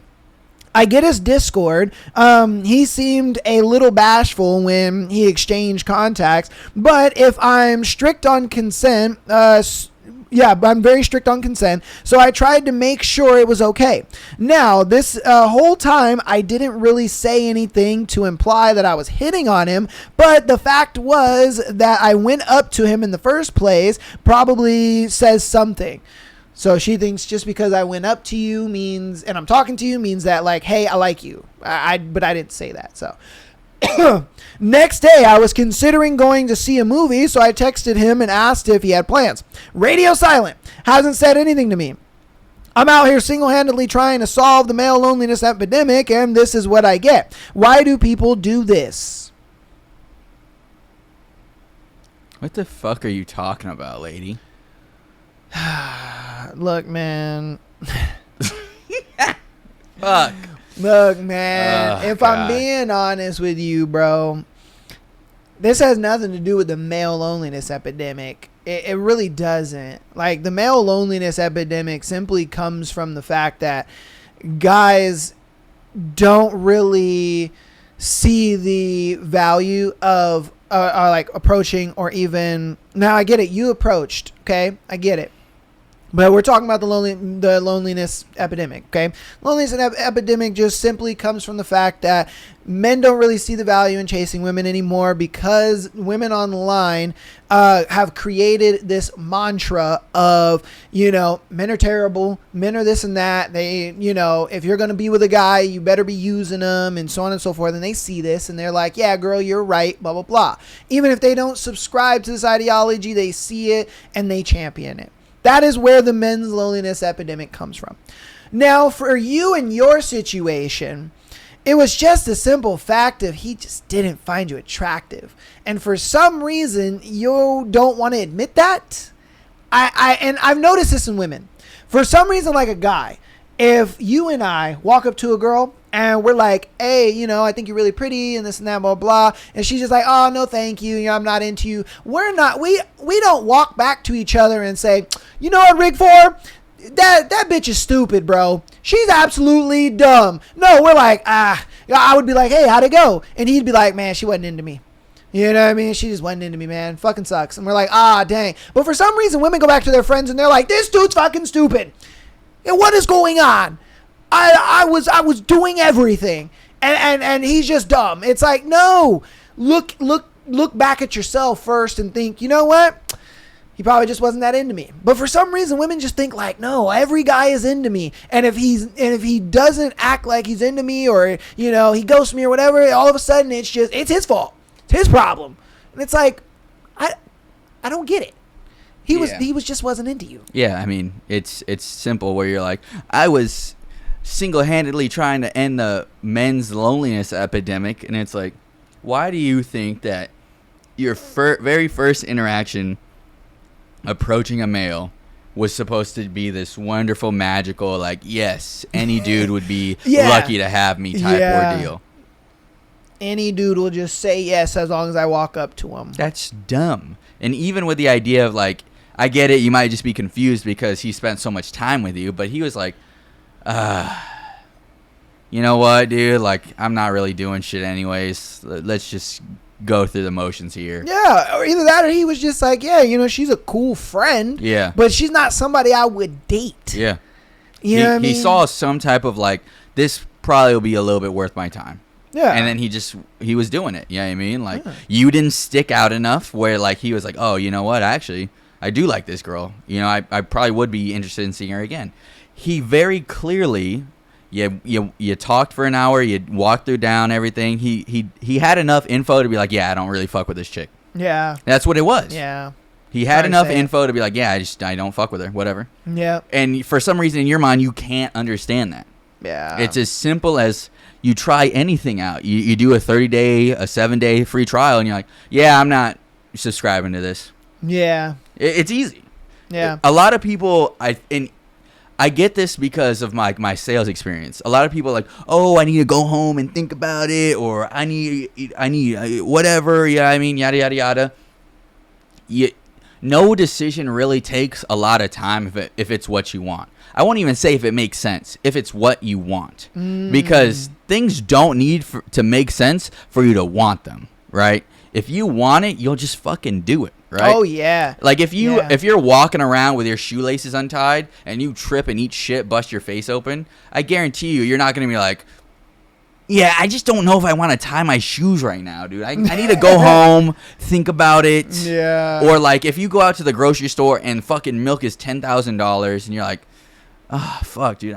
I don't know if I want to pay $10,000 for milk right now, dude. Like, it's either a yes or a no. It's going to come up as a yes or a no. You don't need to sit and think about it. And that's what I'm getting at is he had enough time to be like, yeah, I'm not talking to this lady ever again. Yeah. Which is why he was like, yeah, I'll just get your Discord. Because I can just forget about you. Yeah, that was the big, like, red flag to me. Yeah. Was the fact that he got your Discord. A guy that's interested is going to go for your number. He's going to go for your Instagram. Like, he's going to go for a little more direct contact. Yes. Let's be real. Yes. And I mean, and I've always said this. And I said this on a previous show last week. I was like, if you say you like somebody, right? And if you're thinking to yourself, what grand gesture can I do to get this person? They don't like you. They don't like you. Yes, yep. You've already lost. Just by you thinking that, yep. They've already lost. Yep. You're done. It's over. They don't like you.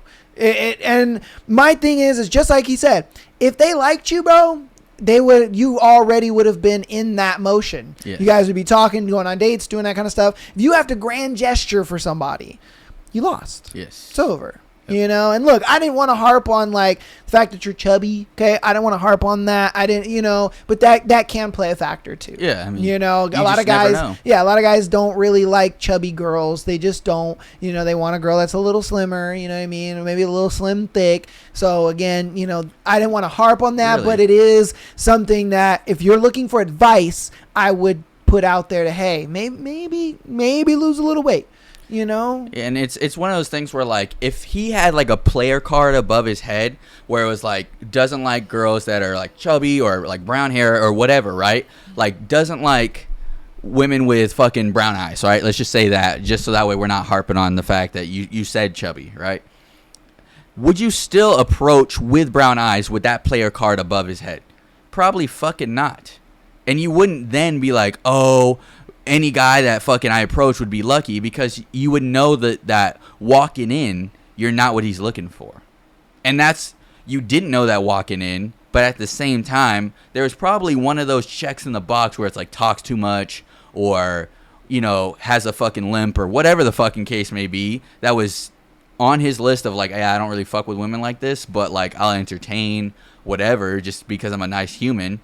And you're taking that as like that interaction as like, I don't know what's wrong with men. Men are stupid, whatever. You know what I mean? Because you don't see past the idea that like you have no idea what this dude has been experiencing in his life, any of his boxes that he wants checked off or anything like that. And you're just chalking it up to the idea that like there's some type of delusion out there in the world that men are not seeing past. Yeah. Because you approached.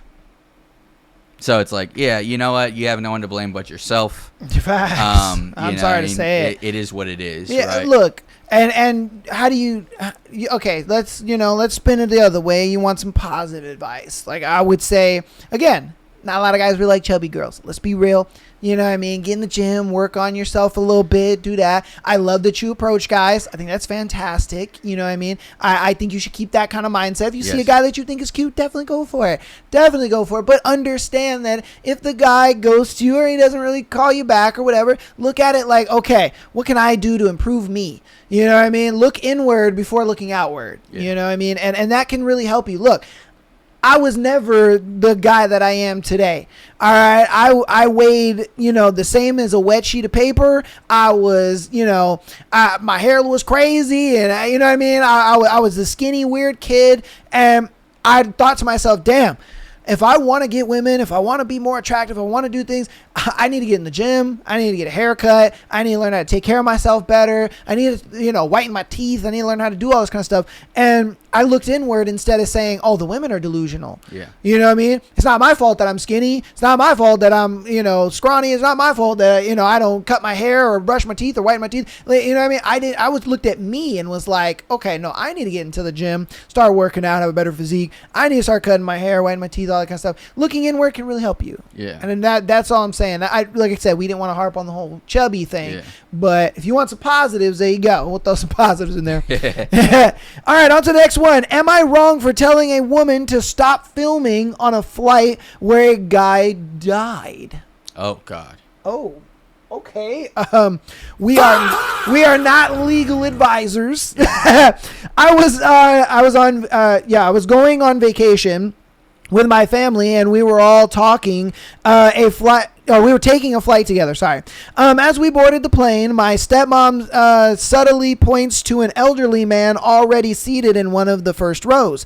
He was he appeared to be sleeping, head slightly tilted forward with drool coming out of his mouth. At first, I was slightly concerned, but when we saw that he made a small movement, we realized he was probably napping. We walked down the aisle to get our seats. The plane was full. Before taking off, a commotion breaks out. The flight attendant brings the body of the old man to the area in front of the bathroom stalls and laid him on the floor. One of them starts CPR on him.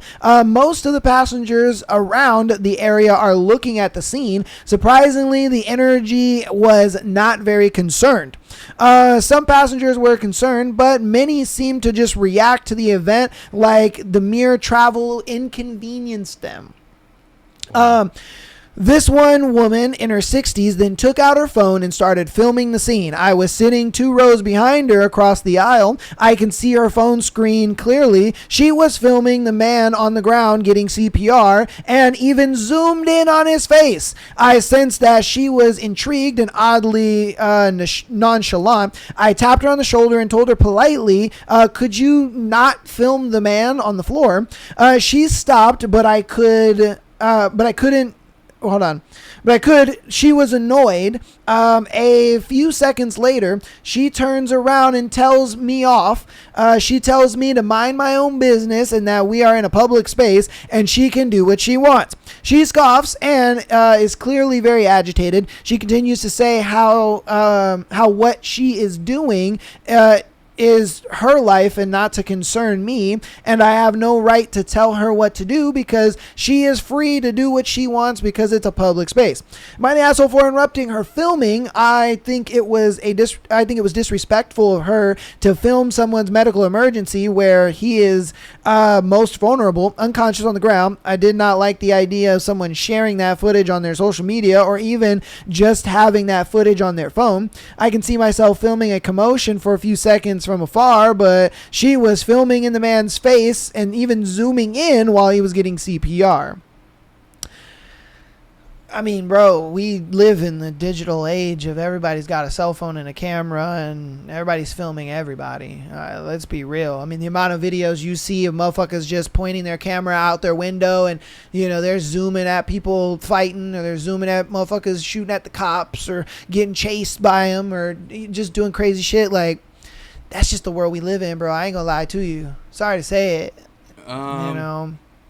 So I don't think he's the asshole, but yeah, I mean, it's kind of hard to give advice on such a nuanced idea because in reality, this is like truly up to you. Yeah, I mean, like,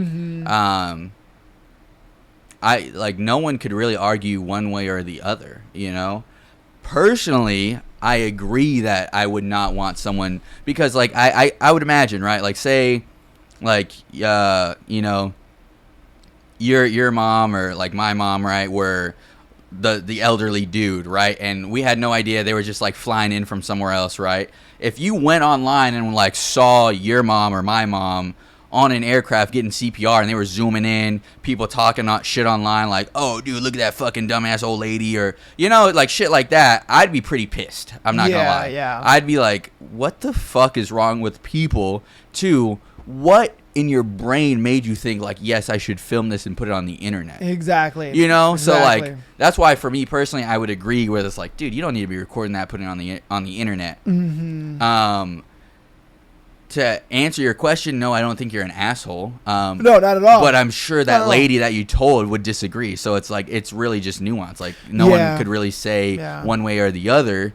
I say kudos to you for standing up to what for what you believe in. Oh, you know what I mean? 100%. Because 100%. I think that's a trademark of a person with integral fortitude to be like, I don't give a fuck what this person thinks. I don't agree with what you're saying because morally it's not really correct, right? Mm-hmm. But she is also not wrong. She also was in her right to do what she's doing. You know what I mean? And that's why I pointed out, like, bro, this is the age that we live in, where everybody is filming everybody. Like, this is the way it goes. Even if you don't even know that you're being filmed, so a lot of times you're being filmed, bro. Just people will do that. Like I said, you know, you see videos all the time, whether on Instagram or you see them on TikTok of people in their house on their balcony just filming shit. Oh my God, look at the cops. Yo, they're shooting that dude. Oh my God, they're like doing this, they're doing that. You know what I mean? It's just like, that's the age we live in. I don't think you're the asshole, but at the same time, that's just the age we live in, bro. Yeah. So it's either, I mean, you just really got to pick one. Like, are you going to keep defending that morality that you believe in, or are you going to like allow the idea of people being upset with you to block what you feel like you should stand up for? You know what I mean? Yeah. Personally, like I said, I think you did the right thing by sticking up for what you believe in. You know what I mean? Because you didn't like assault her or like try to take her phone, break it, whatever the case may be. You just tapped her on the shoulder. Hey, bro, like, what are you doing? Like, could you not do that? Yeah, And she was like, all right, And she probably knew in her mind, like, this is probably not the best idea, which is why she put the phone away. But she just didn't like that you told her or you asked her to stop doing what she wanted to do. You know what I mean? Because it didn't even sound like you were like, hey, put that away. You were just like, hey, can you not? And she was like, okay, you know? Yeah. If she truly felt like what she was doing was fine and, you know, not of an issue, she'd have been like, whatever, and then kept going. You know? I think the only reason why he's asking the question is because the old lady went off on him. Yeah. And was like, I'm free to do what I want to do. And then she ends up putting her phone away. And it's like, what? It's like, why tell me off if you were just going to do what I asked you to do? But hey, you guys let us know what you think about it in the comments. All right, we'll get into our last scenario for today. Unless the Rig 4 wants to do another one. We'll ask you after it, though. My girlfriend gave me a test, and I accidentally failed it. What do I do? All right. Fool. You failed. My girlfriend and I have been together for almost 2 years. Last night we were watching TV when she suddenly asked, if I gain 100 pounds, would you still be attracted to me? I thought she was joking, so I laughed and said, probably not physically, but I'd still love you. Apparently that was the wrong answer. She got really quiet and later told me that she was disappointed because she wanted someone who would find her attractive no matter what. I told her I was just being honest and that attraction and love aren't the same thing. Now she's barely talking to me, and one of her friends texted me saying that I was insensitive. I generally wasn't trying to hurt her feelings. I thought lying would have been worse. Did I mess up here? What do I do? No. Get him, Rig 4. God damn, dude. This is what we talk about. You didn't accidentally fail. You passed because in her mind, she was like, I want to see if he'll just tell me what I want to believe. And then you didn't. She got upset, yada, yada, right? But that's what they're looking for. If you were a man that didn't stand on business, wouldn't uphold his own truth, you would be a weak man, and then she would monkey branch you, and then one summer evening you. So you didn't fail. The better option, really, though, is just to not take the test and opt out, because any woman that believes they can test you is also still, in their mind, marking you off as weak, right? So the idea is if she says some shit like that, you can be like, don't ask me no dumbass question like that ever again, dude. And then, you know, you didn't give her a yes or no. You just tell her, like, stop fucking testing me. Because the idea is, like, she doesn't need to test you. You are who you are. If she doesn't fuck with it, she can kick rocks. You're now showing, right, if she sees this episode and sees that you were scared of, like, I didn't know what I was doing, am I the asshole, whatever, right? She's gonna know that you're scared to lose her, and then it's gonna get into her mind like, oh, I'm the prize, I can do whatever the fuck I want. And the problem with that is you're playing into that by giving a shit. You need to not give a shit, bro, because these tests could be any fucking thing, right? Facts. It could be if I hadn't, like, the fucking, what was that fruit test where they were like, babe, I want an orange, and if you didn't peel her one, you weren't good enough, or some shit like that. If you just handed her the orange, then she's just like, oh yeah, you're trash. Yeah, you're a bad boyfriend. But if you peel it and then give it to her, Yeah. then it's like you pass the test. Yeah. Then, or like, the whole bird shit. yes. Babe, I saw a bird today. And if you're not actively interested in the bird and asking questions, then it's like, oh, you don't care about me. Yep. Yeah. All these tests need to be met with, I'm not taking that fucking test. Yep. And but the second best option to that is just tell your honest truth and don't give a shit. Because if you tell your truth and then give a shit, she's going to see you as weak. If you tell her what she wants to hear, or you think you're going to get the right answer, she's going to think you're weak. So either way, best case scenario is don't take the test, then tell your honest truth and don't give a shit.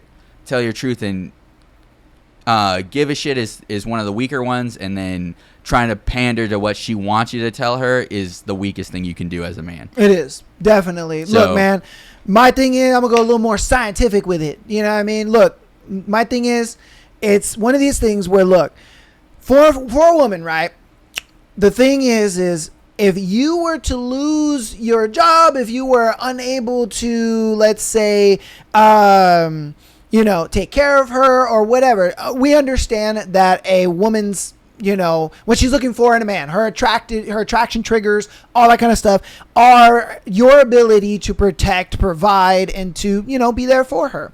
And those things, if you're not able to provide those things, then she would inherently leave you. Now, what are we as men looking for? Well, we're looking for youth, fertility, and beauty.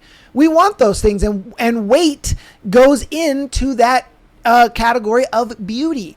Now, look, there's a scientific term called Briffelt's Law, where it states, and I'll show you guys on the screen, Briffelt's Law is a principle in sociobiology stating that a female, not the male, determines all the conditions of an animal family. An association between a male and a female will only occur if the female derives a concrete benefit from it. What does that mean? That means if you are not able to provide provision and protect for her, she has no reason to be with you. She doesn't see you as attractive anymore. She can love you all day, but she will not be attracted to you. Why? Because being able to protect, provision, and provide are attraction triggers. Just the way for us as men is youth, fertility, and beauty. So if you gain weight, babe, guess what? My attraction then goes down for you. Just in the same way that if I were to lose my job or not work as hard, your attraction goes down for me. You see what I mean? So again, it's one of those things where it's like, bro, don't ever sit there and say sorry for something that is your biological want. Never. All right? Because the thing is she will never say no to her biological want. Yeah. That's true. If you lost your job or you didn't protect her, say you guys were out and some guy stole her purse and you did nothing about it. You didn't chase that guy. You didn't try to stop nothing. She's going to look at you like, bro, what the fuck? Like, hello, you're not going to go chase the guy? Again, that is your ability to protect. If you lose your job and you can't provide, guess what? Her attraction goes down. Yeah, no matter what they say, this is the problem that men face a lot, is they believe what women say. And not what they do. Not what they do. Yep. Because even if she's like, yeah, babe, if someone stole my purse, I wouldn't want you to go after him because it would be too dangerous to be scary. That is a lie, and she wants you to do the exact opposite. Exactly. There isn't a scenario where if you do with what a woman says, she will find you more attractive. Yeah. Even if she told you, like, this is my dream guy, you became that dream guy, it would be a lie. Yeah. You wouldn't fit the bill. Nope. And you would lose. Yeah. Yeah. So the idea is still the same, right? You look at it as a loss because, or as you failed because in your mind, you're looking at it logically, where it's like, she gave me a test, I didn't give her the answer she wanted, and then now she's upset, so I failed. No, that is not the case. The case is you stood on business, which is exactly what a woman wants you to do. Facts. So you passed. Yeah. And her friend texting you is just more social proof that they both collaboratively think the same. Yeah. So it's like, yeah. And I always say it, man. You know, when men and women, we're not very different from each other. Yeah. Like, I like big booties as much as he likes big booties. You know what I mean? It's like, we're very similar. Like, she's going to like a buff, tall guy as much as her friend's going to like a tall, buff guy. Yeah. Like, bro, as far as humans go, we are relatively very similar to each other. You know, there's subtle nuances, there's subtle little things that we like and dislike, you know what I mean? Yeah. Like, you know, he may like a certain food that I don't like, or, you know, he may prefer a certain thing over this. And again, it's subtle, but the majority of times, we're very similar. It's the reason why millions of people will like the same band or the same author or the same television show or the same this or that. There's a reason why there's millions of people that will be fans of one person. You know, it's the reason why there's thousands of people that watch our show. It's because everybody has the same like-mindedness of like, wow, we all like this same thing. Yeah. You know what I mean? And it doesn't matter what it is. It could be books, movies, TV, music, doesn't matter what it is. And so, again, it just goes back to the point of like, look, man, you passed that test. You did not fail that test. Yeah. All right? Why? Because you stood on business and you were being a man. Don't ever let a woman guilt you out of your biological wants and needs. Yeah. Because again, she is always going to go against or go with her biological wants and needs. That's just the way it goes. And that's why I brought that up, that Briffelt's Law thing. That's why I brought that up, because I want you guys to see in real time that there ain't no caps in my raps, baby. This is real shit. This is real biology. This is rooted in our biology. This is rooted in who we are as people. Mm-hmm. You know what I mean? Like, this is us to the core. This whole bullshit of, oh no, there's gray area and this, but what about this and that? No, we all adapt and default to our biology. It's just the way we are. It is just the way we are. Yeah. So, and you can tell by this particular test where she was like, would you still find me attractive if I was conventionally unattractive? In her mind, yep, she is just speaking to herself, where it's like, because I would want that, right? I am also processing in my mind that I would not like you if you did something conventionally unattractive, i.e. lost your job, couldn't provide, got scared. Yeah, got scared during a dangerous scenario, right? She, in her mind, is justifying, and this is where it can get dangerous, justifying potentially finding reasons to just leave you. Ooh. It can get dangerous, right? Yeah. If you don't stand on enough business, right, i.e., I'm sure that she has been upset around you, and this is what men kind of fucking don't forget, right? She is being upset around you so you can do that whole chase her kind of bit, right? That's what she wants.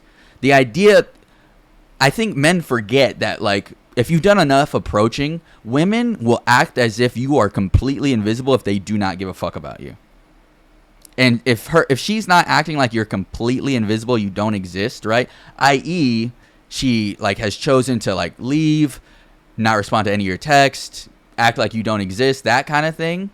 If she's not doing that, if she's purposely like starting arguments or being cold around you, she still gives a shit. She just wants you to ignore her and act like she doesn't matter. Yeah. And that's the thing that you're not doing, again, where it's like, a real man that stands on business would be like, dude, I told you my truth. If you want to throw a hissy fit, fine. Do that shit over there. And then she's gonna be like, what? No, wait, what are you doing? Yeah. But the fact that you're like upset, trying to figure out what you should have done, whatever, she's going to win. And then she's going to be like, all right, well, I guess I got to find another dude to monkey branch to. Yeah, she want to see if you're going to stand on business. Because you're more attractive when you stand on your business. Like, oh my God, wow, you think I would be unattractive? Yes. Yeah. Yes, if you gained 100 pounds, yes. If you were 200 pounds walking around this bitch, I would be unattracted to you, bro. Yeah. It wouldn't change my love for you because I love who you are. But again, my dick would not get hard if you 200 pounds around this bitch. I'm just saying. Stand on business, bro. And women like that anyway. Yeah. Women want you to stand on business. Yeah. They want you to be like, bitch, this is what it is, and this is it. Like, I talked about it on a previous episode, and I got a lot of backlash for it for some odd reason. I was just like, yo, women much rather you tell them what it is and be like, hey, no, this is what we're going to do. This is how we're going to do it. Be ready at this time. Wear this. Yeah. That's how women want to be on a date. And there's women are in my comments talking about, no, that's not what it is. Oh, what, she has no say. Oh, she can't give input on the date. No, because you bitches don't want that.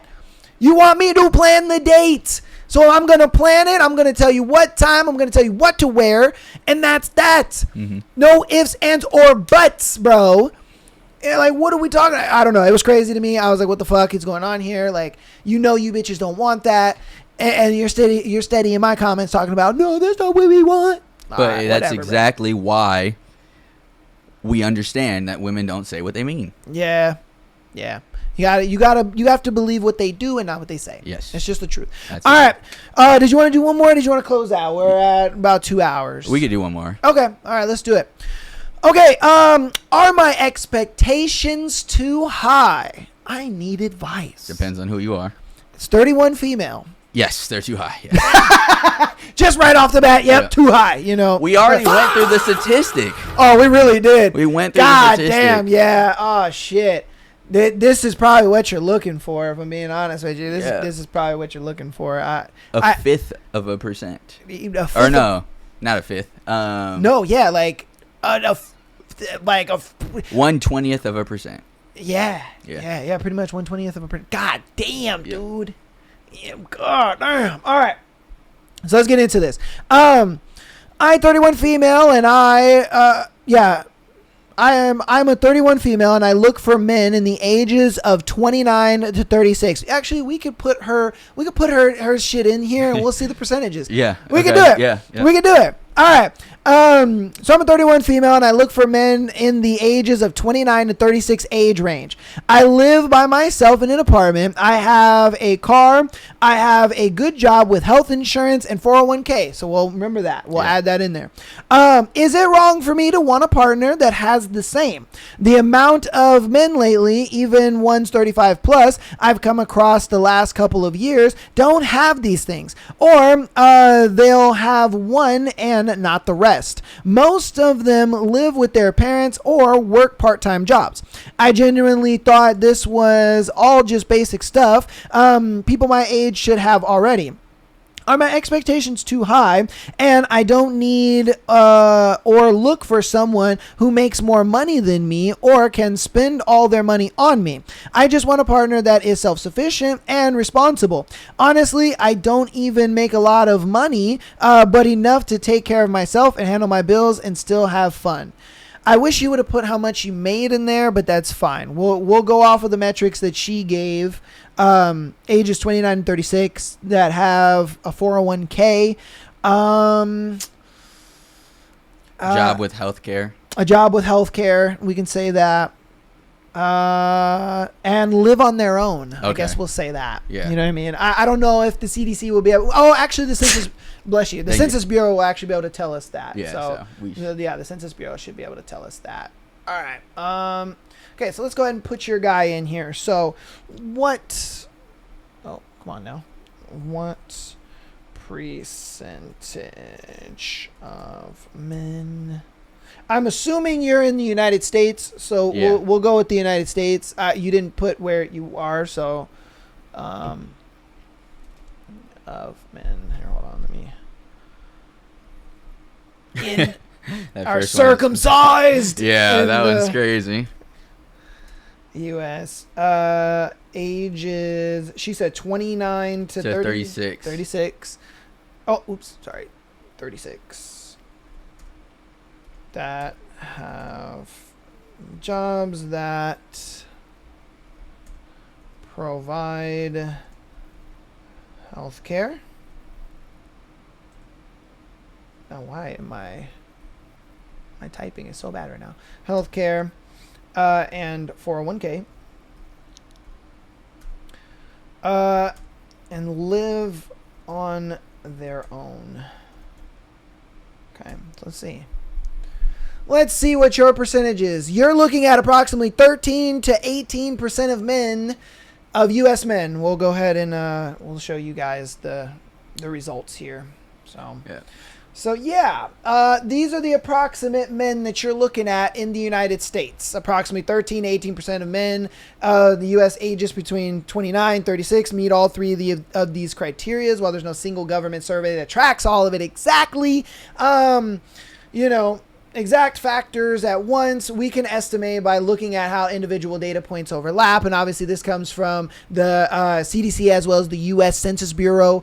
So it's probably the most accurate assessment, roughly, of men in the United States. And then obviously this is not canceling out gay guys. This is not canceling out married men. This is not canceling out obese men. This is not canceling out, other factors you may not like in the guy. So, I mean, this 13 to 18% might be even less. It might be like 7%. That's like being generous because again, you have to factor in married men. You have to factor in, gay men as well. So, and this is all across the United States. And men that might find you attractive. Yeah, exactly. The men that don't even find you attractive, So doing the math, just on the higher end on the 18%, right? Okay.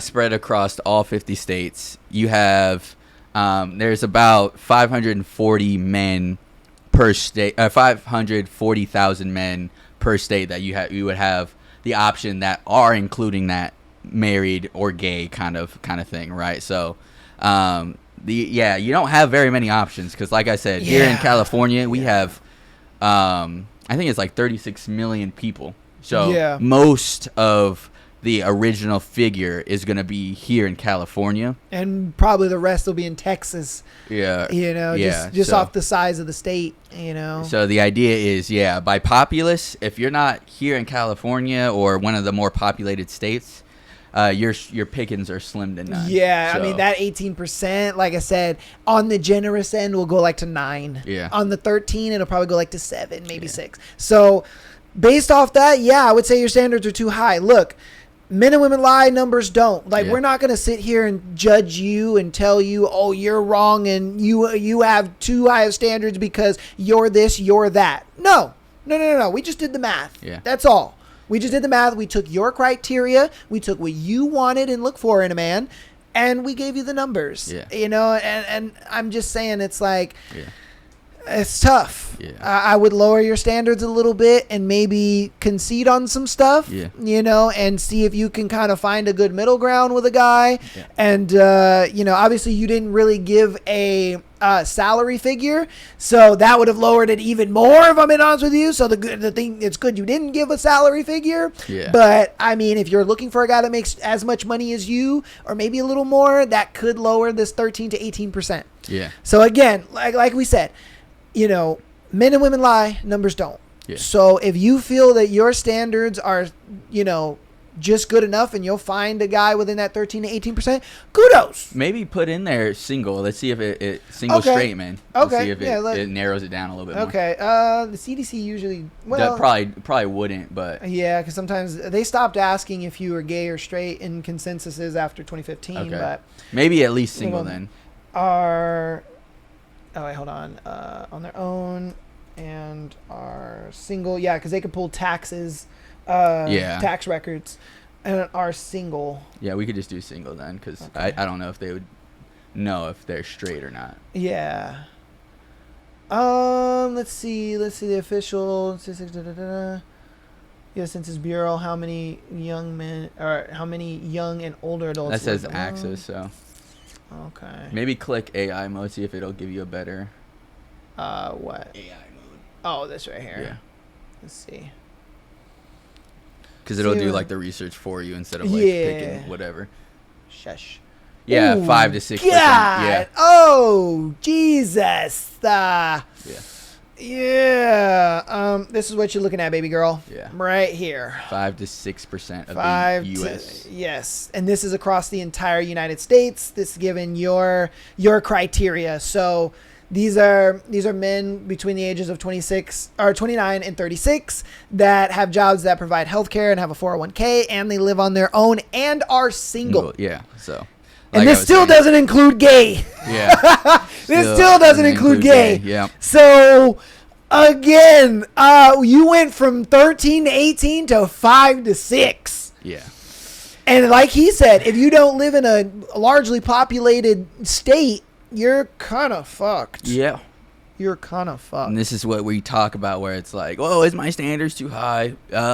Realistically, this is where it's still hard to tell, you know? Yeah, what I mean? this is where the delusional conversation comes from, guys, is that women are delusional. You know what I mean? And when they sit there and they say women only want the top 10% of men, this is what they're talking about. Yeah.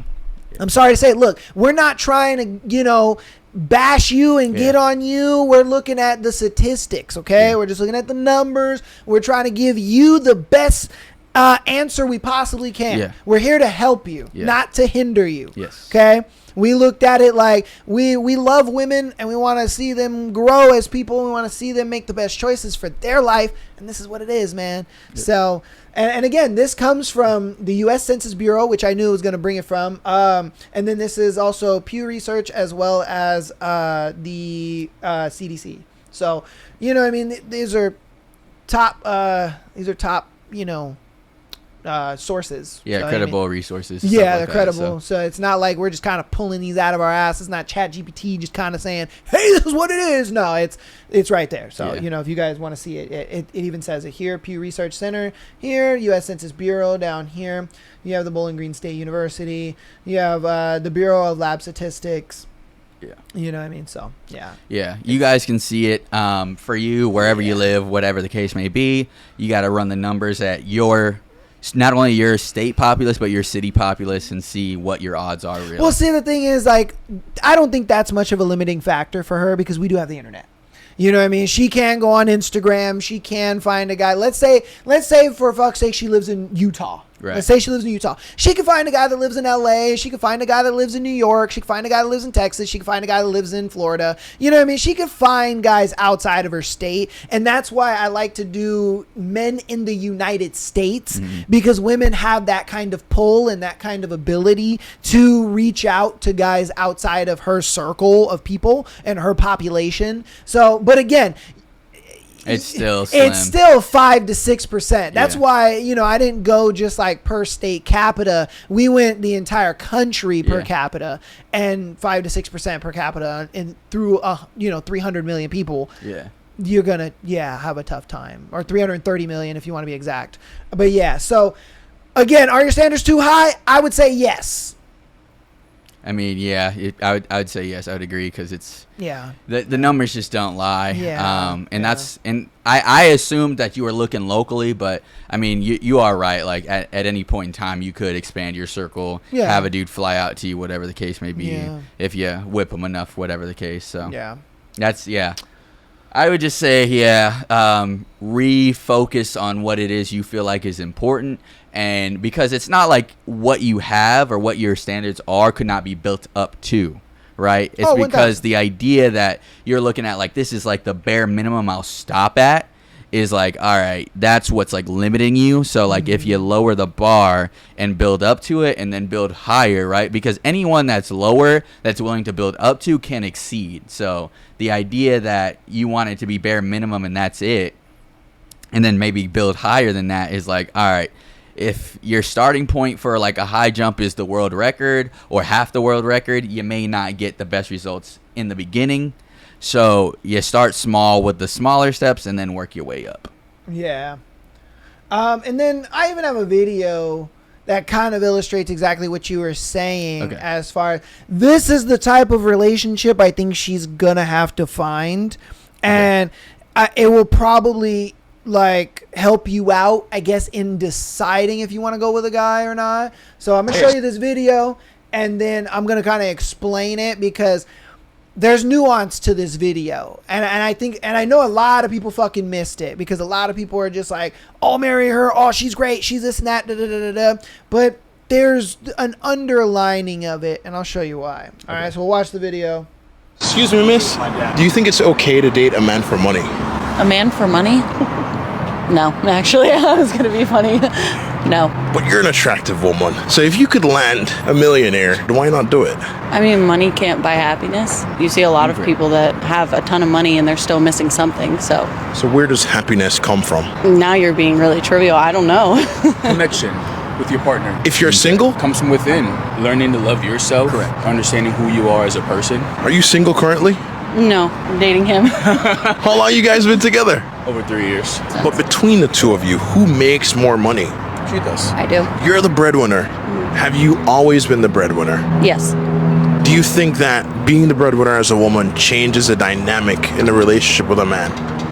No, I mean, I see other couples struggle with it, but not necessarily us. Like, I don't care. I mean, I make more, but it's our money. Like, what mine is his and vice versa. How do you feel as the man, being that your woman makes more money? Well, there's a season for everything. It's at a time where she was able to carry us while I was figuring out job, life, with school, moved around, figuring out my passion and my path. She was a lot more stable than I was. At some point, the tide is going to change where the goal is for her to stop working at some point, and then she would take time out and focus on other things that she wants to. So it doesn't make me feel any type of way. There's no ego. There's no demasculating or emasculating me. Why do you think so many men feel emasculated being in a position that you're in now? Society, the pressure they put on you to do what a man does, or you're not doing anything if you don't act like what the definition of a man is. And in that way, they are living to please other people and not themselves. Do you guys split the bills 50-50, or does your man cover everything?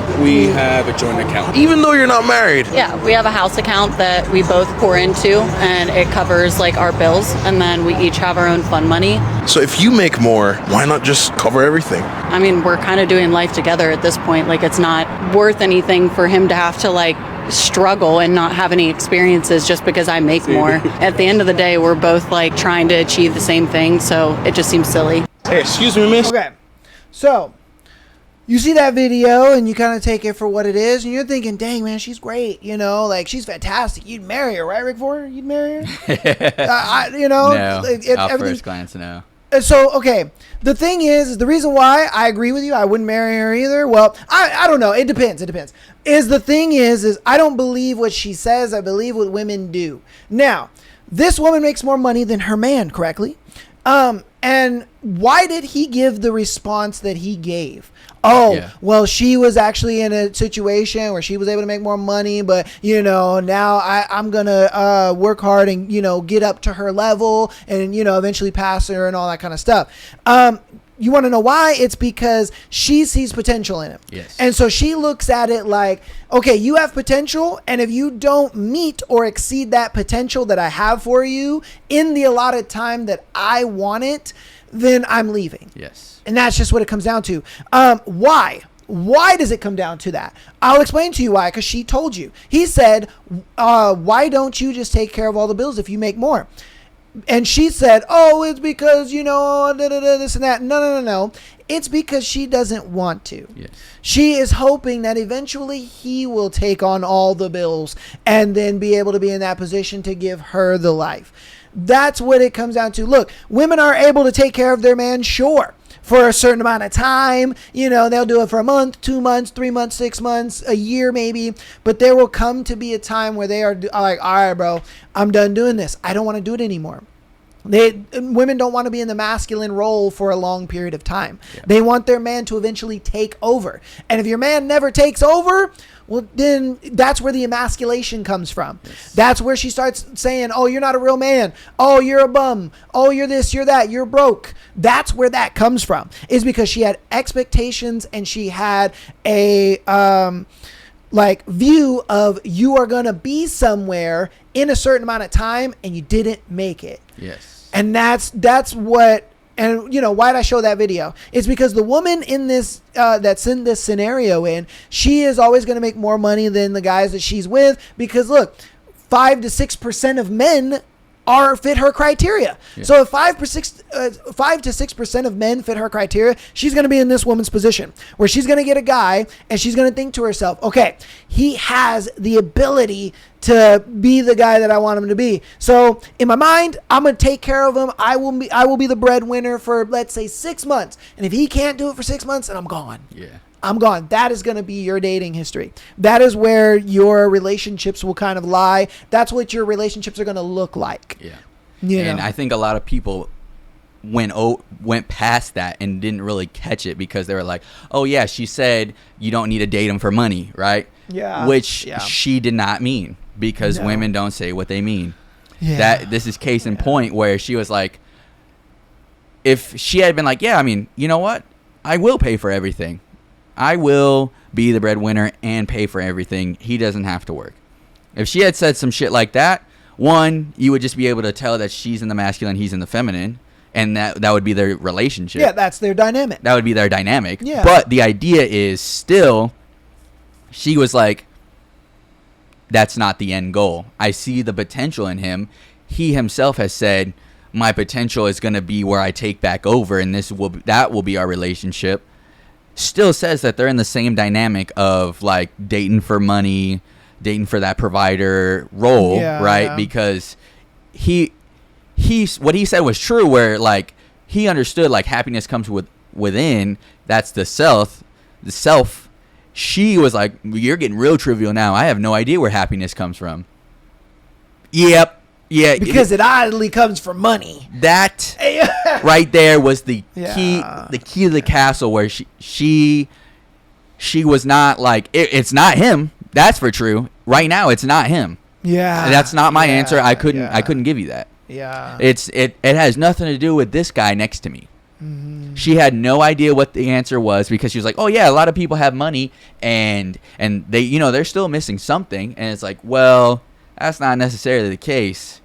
But the idea is still there, right? Because it all does boil down to what you define as happiness, right? Of course. But of course, for her, she's like, yeah, I haven't figured it out yet because I'm not there yet. Yeah. The potential is here, where I can be in my feminine and enjoy my life and allow him to do what he's got to do. But we're not there yet. Because that is her happiness. Yeah. Her happiness is her man making more than her, taking care of her, and she can step back from her job. She may not quit it, but she'll step back from it and be like, yeah, I can let my man take care of it. But what is it? Is just like he said. She's like, my happiness is not in him because I have to take on all of the responsibility, which should be on him, or which I want to be on him. Let's not say should. Let's say, she wants it to be on him, and that's just what it comes down to, bro. It's like, look, this relationship seems great on the surface. It does. But when you break it down a little further and you understand female nature, you understand that this relationship has a shot clock on it. Yes. And if he doesn't, reach the potential that she wants him to within the allotted time that she's set for herself, she's going to look at it like, I'm not happy in this relationship and my happiness comes first and I need to leave. Yes. Yep. And she probably won't say it outright with the whole buzzword terms of like, yeah, he wasn't masculine enough, yada, yada, yada, right? Yeah, like there will be a way for her to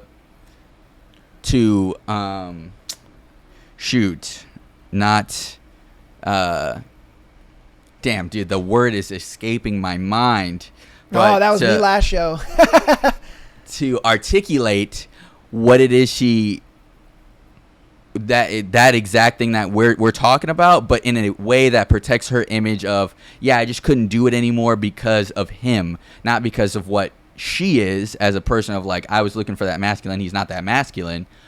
But she will articulate it in a manner that will protect her self-image of herself, so that way she doesn't have to feel like the asshole when she does Monkey Branch. Yeah, because that's why she's going to do what she's going to do. She is going to look at it like, oh, I'm just not happy. Oh, okay. If a woman ever tells you, if you ask her, hey, why did you and your ex break up? If she ever says, oh, we drifted apart or we just wanted different things, that was the relationship dynamic that she was in, where she saw potential in the guy did not meet the potential within the time frame that she had for herself, and she broke up with him. Yeah.